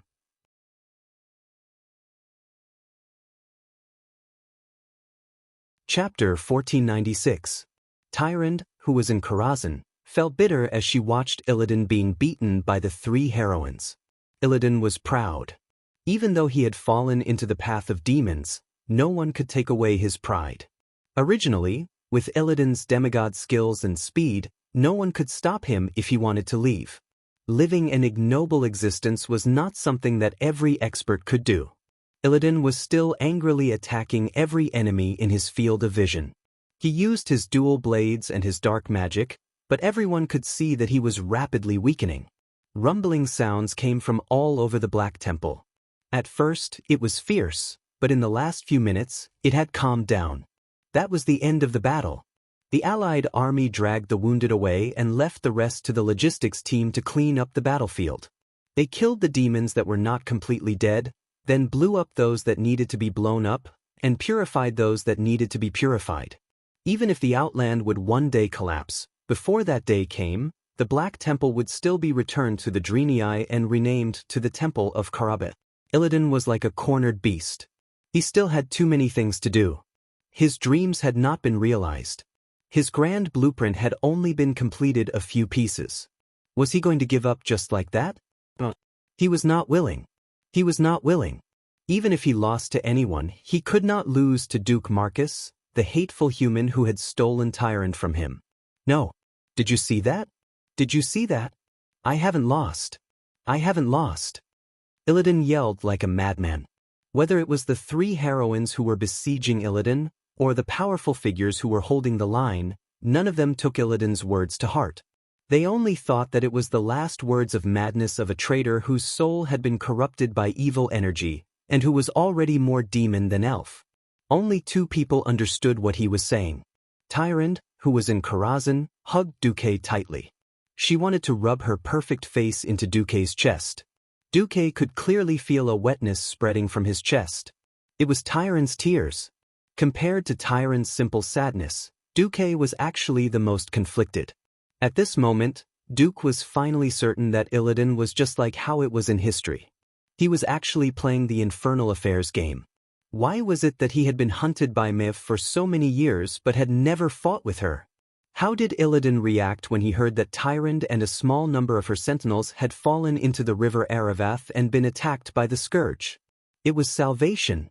Fleeing to the Outlands was one thing, and so was the final battle with Earthes. Who would have thought that Illidan had such a magnificent demigod-level power? If he was merely controlled by dark powers, if he was merely a traitor and a loser, why did he not seek revenge on his people who used him and then abandoned him like trash? Why was he willing to join forces with his brother, who had banished him, to save Tyrande even though he was already a demon? In fact, he didn't even hate Duque, who had stolen Tyrande from him. He didn't even want to kill Duque. Yes, his goal had never changed. He loved Tyrande. As long as Tyrande was happy, he would even allow Duque to continue living in this world. He respected and loved his brother, and he also loved the people who had created his lover and brother. He had made mistakes, and he had never denied his mistakes, but his original intention had never changed. So, Even at the very end, he who was eager to prove his strength, the person he wanted to fight was not Maiev who had been chasing after him for so many years, nor was it Vashj who was born as a high elf and then betrayed him. Instead, it was the hoof that had nothing to do with the elves, Iriel. Was this not a little ridiculous? But it was not ridiculous at all. At this moment, Duque heard a famous quote from his history. Betrayal? In fact, I am the one who was betrayed. I am still being hunted by people, and I am still hated by people. Now that I'm blind, I can foresee the future that others can't. Sometimes, fate must be in your own hands. No matter what you think, no matter what you do, I want to protect you. Even if he had fallen into the path of demons, he still wanted to protect his lover and people. It was really amazing.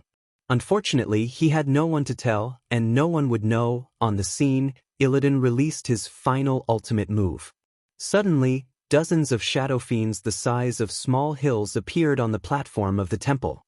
This kind of demonic creature that lived in the shadows had very disgusting characteristics. This was a special skill that was completely different from elemental magic. It could directly attack the target's shadow on the ground, causing the shadow to bite the target. The feeling of the body forcibly entering a coma state, but one's mind was abnormally clear, anyone would feel terrible. The Karaj twin emperors, Kale, and Vashj were all instantly imprisoned by these huge shadow fiends. With their strength, the imprisonment only lasted for a short moment, maybe a tenth of a second, or maybe even less. Even if Maiev, who had not been hit, summoned a powerful heavenly vengeance, and did not fall into a coma state, he was still busy. Duque also looked busy. He let the Lanzo's doppelganger fiercely attack and clean up the surrounding shadow fiends. For Illidan's surprise attack, this was enough. Illidan's figure suddenly shrunk. He was no longer the extremely burly huge demon, but more like a former demon hunter. His figure was thin and strong. He dashed forward quickly, and because his speed was too fast, his posture was too low, giving the illusion that he was swimming close to the ground. Not good. Imriel's heart skipped a beat. She no longer had any hope of getting lucky. She took a horse stance, squatted down, and put the shield on her left arm in front of her. Her two S-shaped legs were like two compressed springs, ready to withstand the impact at any time. At the same time, she directly activated her invincibility. However, Illidan still came. The incomparably sharp Asna's warblade was close to the ground, and a strange emerald green light swept out. It looked like it was going to cut off Imriel's legs. Her hooves gritted her teeth and suddenly sat down. She wanted to smash the lower edge of the shield into the ground to block this strange blade. Who would have thought that the egg blades were only called egg blades when they were in pairs? Before the second hand that slashed over could even cut, it seemed to have triggered some strange special effect of the twin blades. The main hand's warblade of Asenath actually slashed at an even higher and more exaggerated speed. If one had to describe the speed of this move, it would be lightning. When ordinary strong people saw this green light, their heads would already be flying into the sky. Yes, it was that fast. This was the speed of a blade that had gone through millions of times of practice to reach the realm of God. She was dead. Illidan was so sure.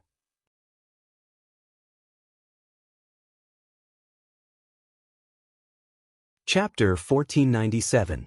What happened next made everyone who saw it speechless. If Illidan's slash had missed, and his all-out attack had been dodged by Imriel, he might have admitted that Imriel had grown into an unimaginably strong enemy in the short but intense battle. But the person who changed the course of this deadly attack was Duke Marcus. This made Illidan unable to accept it. What made it even more difficult for his pride to accept was that Duque had caught his warblade of Asenath between his fingers. That's right. Duque had used his mortal body to catch Illidan's lightning-fast attack. Even though it was not as gentle as a butterfly's wing, Duque had paid a huge price. His entire left hand had exploded in order to catch this dark-powered divine weapon.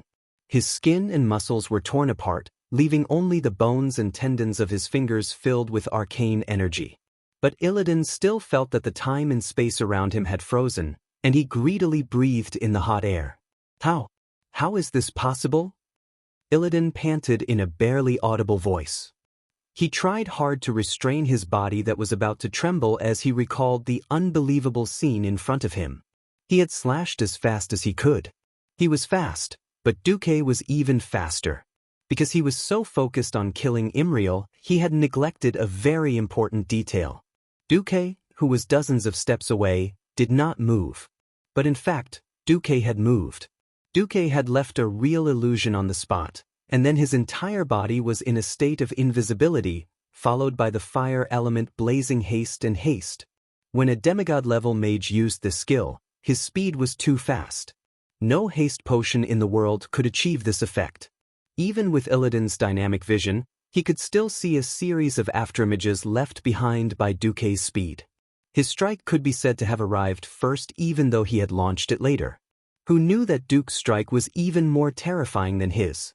Duke had caught up to him from dozens of steps away after he had launched his strike. Duke threw away the staff in his hand and used his left hand to grab his divine weapon Warblade. Initially, he thought that he could cut off Imriel's neck and Duque's hand.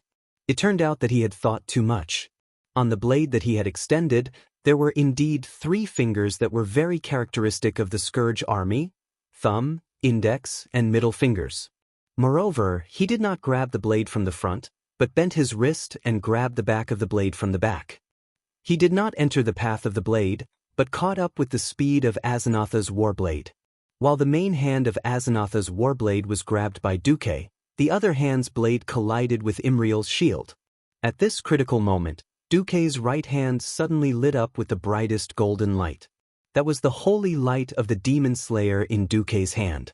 At this critical moment, Duque's right hand suddenly lit up with the brightest golden light.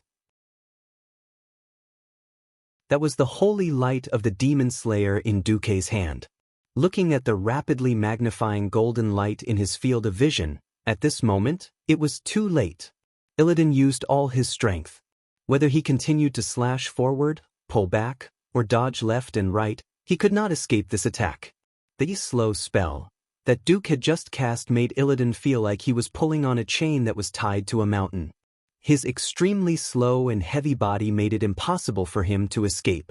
If Illidan's attack was said to be as fast as lightning, then Duque had forcefully reduced Illidan's speed to the level of a snail, and then used the speed of a tortoise to demonstrate what it meant to be relatively fast as lightning. Under normal circumstances, Illidan would not have been hit by this attack no matter what. However, Duque's attack made him feel even more pain and despair. Duque's face was emotionless. He did not show any deep hatred for the elven traitor, nor did he show any sympathy for him.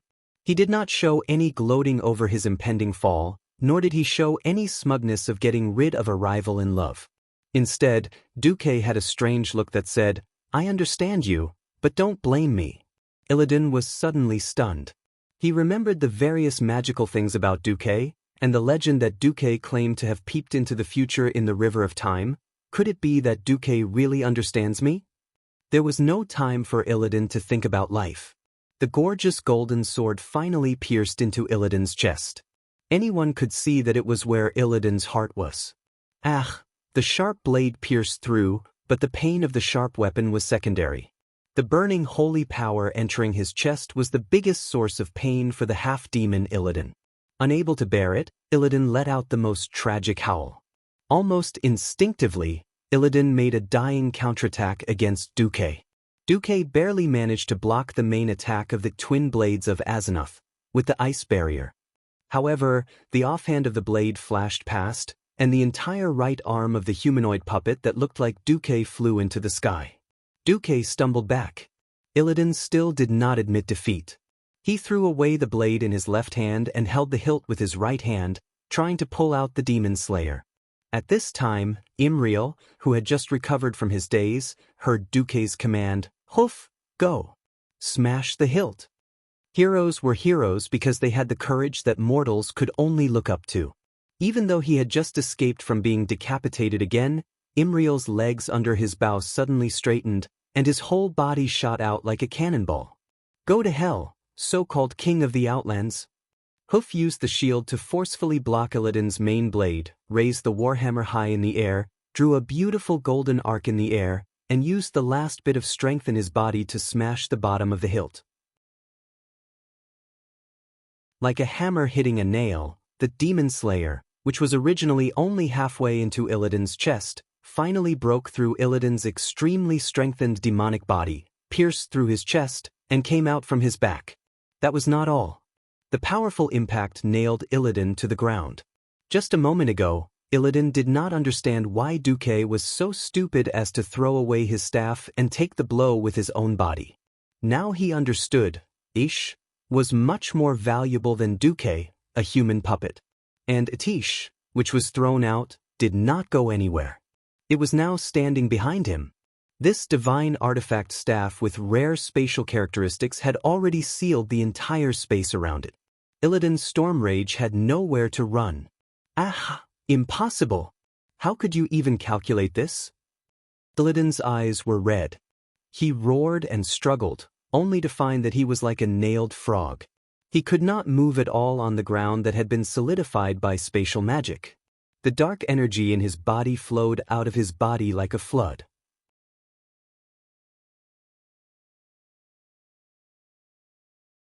Chapter 1498. Illidan was fading rapidly. At this time, the experts had already broken free from their predicament and surrounded him again. If Illidan had forcibly transformed himself back into his previous night elf form in pursuit of speed, then Illidan could no longer maintain his demon form and became like an elf. Unfortunately, the shriveled bat wings, the demonic hooves that were beginning to degenerate into toes, and the shrunken demonic horns made Illidan look a little out of place. Demon! That Hoof raised his warhammer high, obviously wanting to smash Illidan's head into a watermelon. Wait! Duque grabbed the hoof's wrist with his left hand. His hooves trembled as if he had been electrocuted. Originally, a young girl being grabbed by a skeleton-like hand was definitely a horrifying and disgusting thing. Unfortunately, it was this broken palm that brought back Imriel's memories from a few seconds ago. If it wasn't for this hand, I would have been beheaded already, the Dreamy-Eye girl shouted in her heart. She didn't know when her heart had started to ripple. She lowered her head and acquiesced to Duque's actions. Ah, Illidan was still struggling, but at this time, he looked extremely ridiculous. At this time, even Maiev had put away her metal sawtooth wheel, but half of her face was still covered in frost. Everyone could see that Illidan's injuries were severe, but not fatal. Commander Marcus, this traitor is too cunning. Please allow me to execute Illidan immediately. At least Maiev hadn't completely lost his mind because of hatred. He understood that the decision was now in the hands of Duque, the commander of the Alliance. Duque secretly let out a sigh of relief. At least when Akama went to save Maiev, he first told her about the Alliance's situation. That was the right move. Duque raised his chin slightly. If Sir Shadowsong wishes to kill a demon, I naturally have no objections. But it seemed that Illidan's storm rage was not a simple demon. After all, not a single demon in a weakened state can survive a full-powered strike from me, not even Archimonde. At this moment, everyone remembered that Duque was the hero who had personally stabbed Archimonde in the back on Mount Hyjal and killed the commander of the Burning Legion. Moreover, the holy light in front of them was real. Duke and Irel's holy light was as powerful as a nuclear bomb to a demon's vital organs. Illidan was still alive. It could only be said that the part of him that was an elf was still the majority, and the appearance of a demon was just a facade. Hearing Duque's words, Ma Sun was speechless. At this moment, Tyrant hurriedly appeared. She borrowed Duque's strength to cast a projection. Maiev Shadowsong, thank you for your efforts in pursuing Illidan. But Commander Marcus was right. Since Illidan's main body is still a night elf, he must receive a fair and just trial for his betrayal. Duque pursed his lips. Did you hear that? Maiev Shadowsong. Yes. Maiev's hands were trembling, and she clenched her teeth tightly. Duque stepped forward and whispered to Maiev, if a hunter no longer has prey, then a hunter is no longer a hunter. Do you understand what I mean? This time, Maiev's whole body visibly trembled. I understand. Duque smiled. Very good.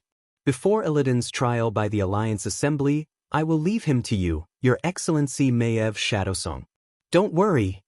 Maiev immediately displayed her profound skills as a warden. First, she took out a pair of glittering golden shackles and locked Illidan's limbs. Then, Duque used an arm made of holy elements to pull out the Demon Slayer sword. Illidan shouted, "Kill me! Kill me! I am the king of the Outlands. I am Illidan who slaughtered countless orcs and Draenei. Kill me! A king should not suffer such humiliation." Maiev's face was cold. "You are not AF * King. You are just a shameful traitor." As she said that, she stuffed Illidan's mouth with a piece of ragged cloth. This scene made Tyrant, who was watching from Karazhan, worried. Since Illidan had been defeated, there was no need to worry about the rest of the small fries. Duque gave a slightly strange order. Destroy all demons, but try to capture as many of the Illidari demon hunters as possible. Hoof did not understand. Why not kill these fallen ones who have fallen into evil and use dark energy as their power? Whether they fall or not depends not on what they say or what power they use, but on what they do. If the final result proves that they are actually on the side of justice, and that they have done more than the sacrifice, then I think they can be forgiven for what they have done. When Imriel heard this, she shook her head forcefully. "I'm sorry, dear. I cannot agree with your point of view. I think we may have a very big difference of opinion." Difference of opinion? Duque smiled. At the same time, he turned into the dark and entered the shadow form of a priest. Duque's ability to use the conflicting powers of holy and shadow form at the same time was enough to shock Hoof. What shocked Hoof even more was what Duque said next. "What if I told you that the Alliance Commander Duke Marcus standing before you not only knows how to use dark energy, but was also a high-tier Void Lord of the Twisting Nether?" Imriel felt that something that he had been holding on to was crumbling.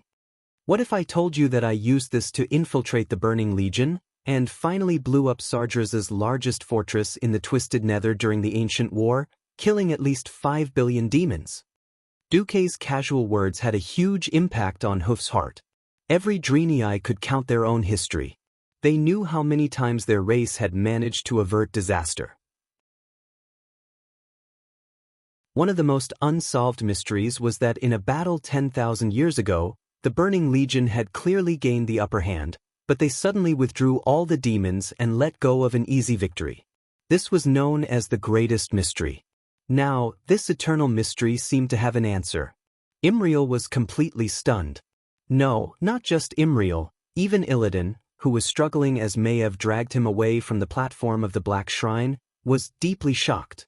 Duque's words echoed in his mind over and over again.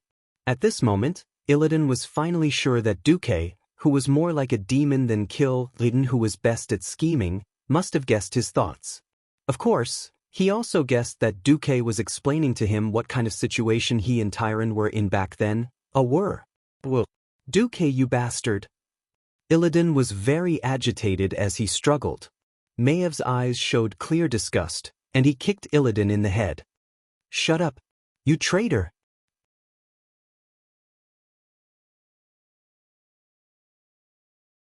Chapter 1499. Victory! Long live! The wild dwarf drank from a bag of liquor and fired into the sky. "For our world!"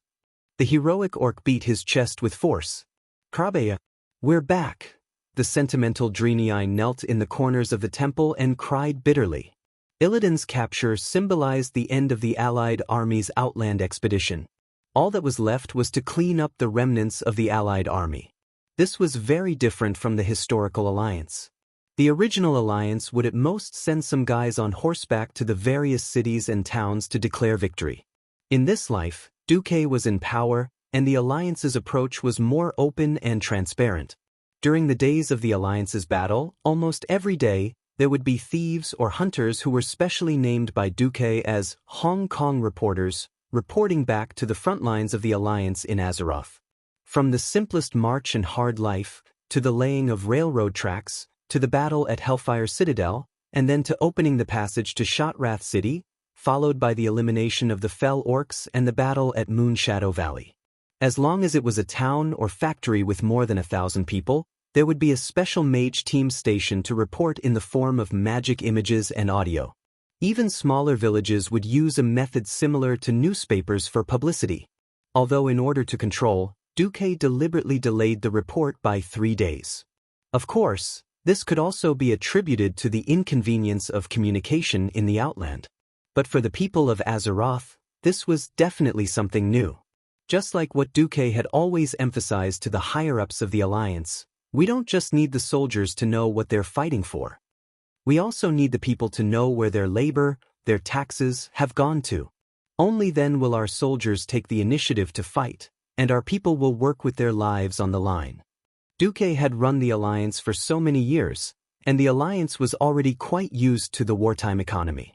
Once the war started, they would immediately implement various plans, greatly reducing the supply of luxury goods and increasing the production of military goods. Thanks to the Alliance's current strong economic and agricultural strength, there was no need for a food rationing system within the Alliance. They only prohibited merchants from selling food in bulk across borders. All merchants must have a permit and sell food and specialty fruits and vegetables on time. In almost all the military industries and logistics industries, the workers automatically and consciously worked overtime, and many workers even proposed to waive overtime pay. The people of the Alliance had no regrets, because they knew that they were contributing to this righteous war. It was because of their efforts that the frontline soldiers could eat canned food of various tastes, live in tents, and sleep in warm sleeping bags. Because there were reports from the front line, and every piece of military equipment had a unique number. Therefore, from time to time, there would be old workers or aunties who were pleasantly surprised to discover in the news that a certain sleeping bag or a certain shovel was made by themselves. That sense of participation was incomparable to any of the previous wars. Even though they were separated by countless light years, the people in the rear still felt that their hearts were connected to the soldiers on the front lines. The logistics unit had specially vacated a special train so that the soldiers could write letters to their families every week. It was also very well received. So when news of victory came from the Outer Realm, the entire Alliance cheered. Hooray! Victory! Long live the Alliance! Long live Commander Marcus! Long live His Majesty Rin! Looking at the Alliance flags that were stuck all over the Darkness Shrine, while the people cheered, they also noticed the report that was inserted in between the victory announcements. It was the image of the evil human body modification experiment sent from the Darkness Shrine. The scene of blood flowing, the taboo scene of forced intercourse with the blood fiends, almost crossed the magic mirror and pounced on the people. Although the broadcaster, Bishop Sally Whitemane, had already solemnly reminded the people before the broadcast that the following scene was quite bloody, many people still felt extremely uncomfortable.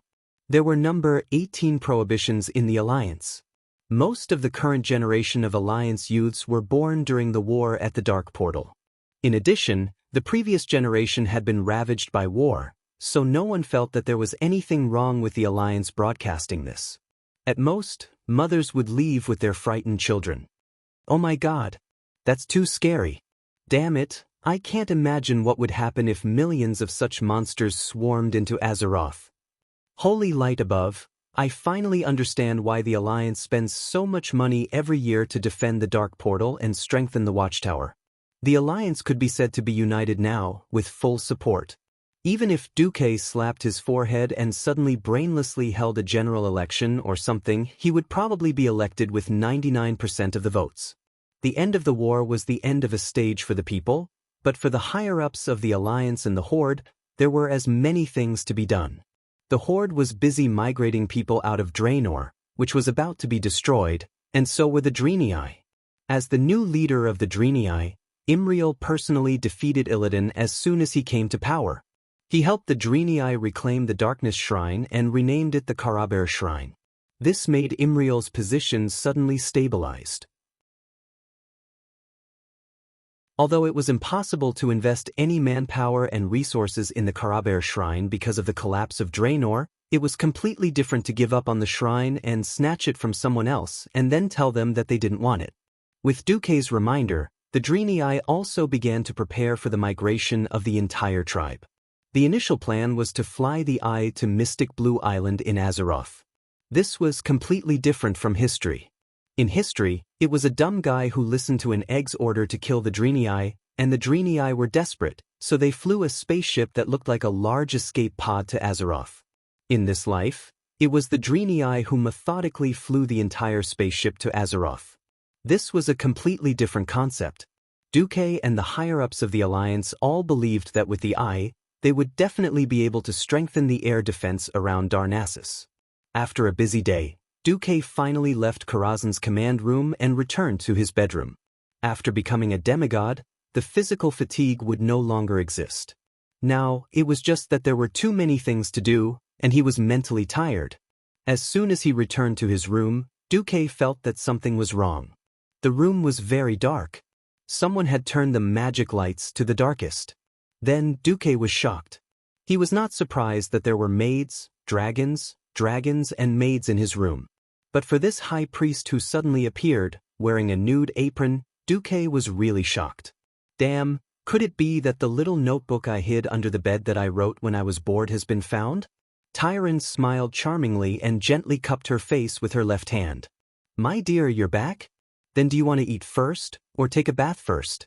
Or eat first, what about me? You're tuning in to the Passion Pages YouTube channel. We're so grateful for your support, and don't forget to subscribe to join us on this incredible journey through captivating stories. Your generosity through donations truly makes a world of difference, as it's the primary source of revenue that allows me to expand and enhance this channel for you.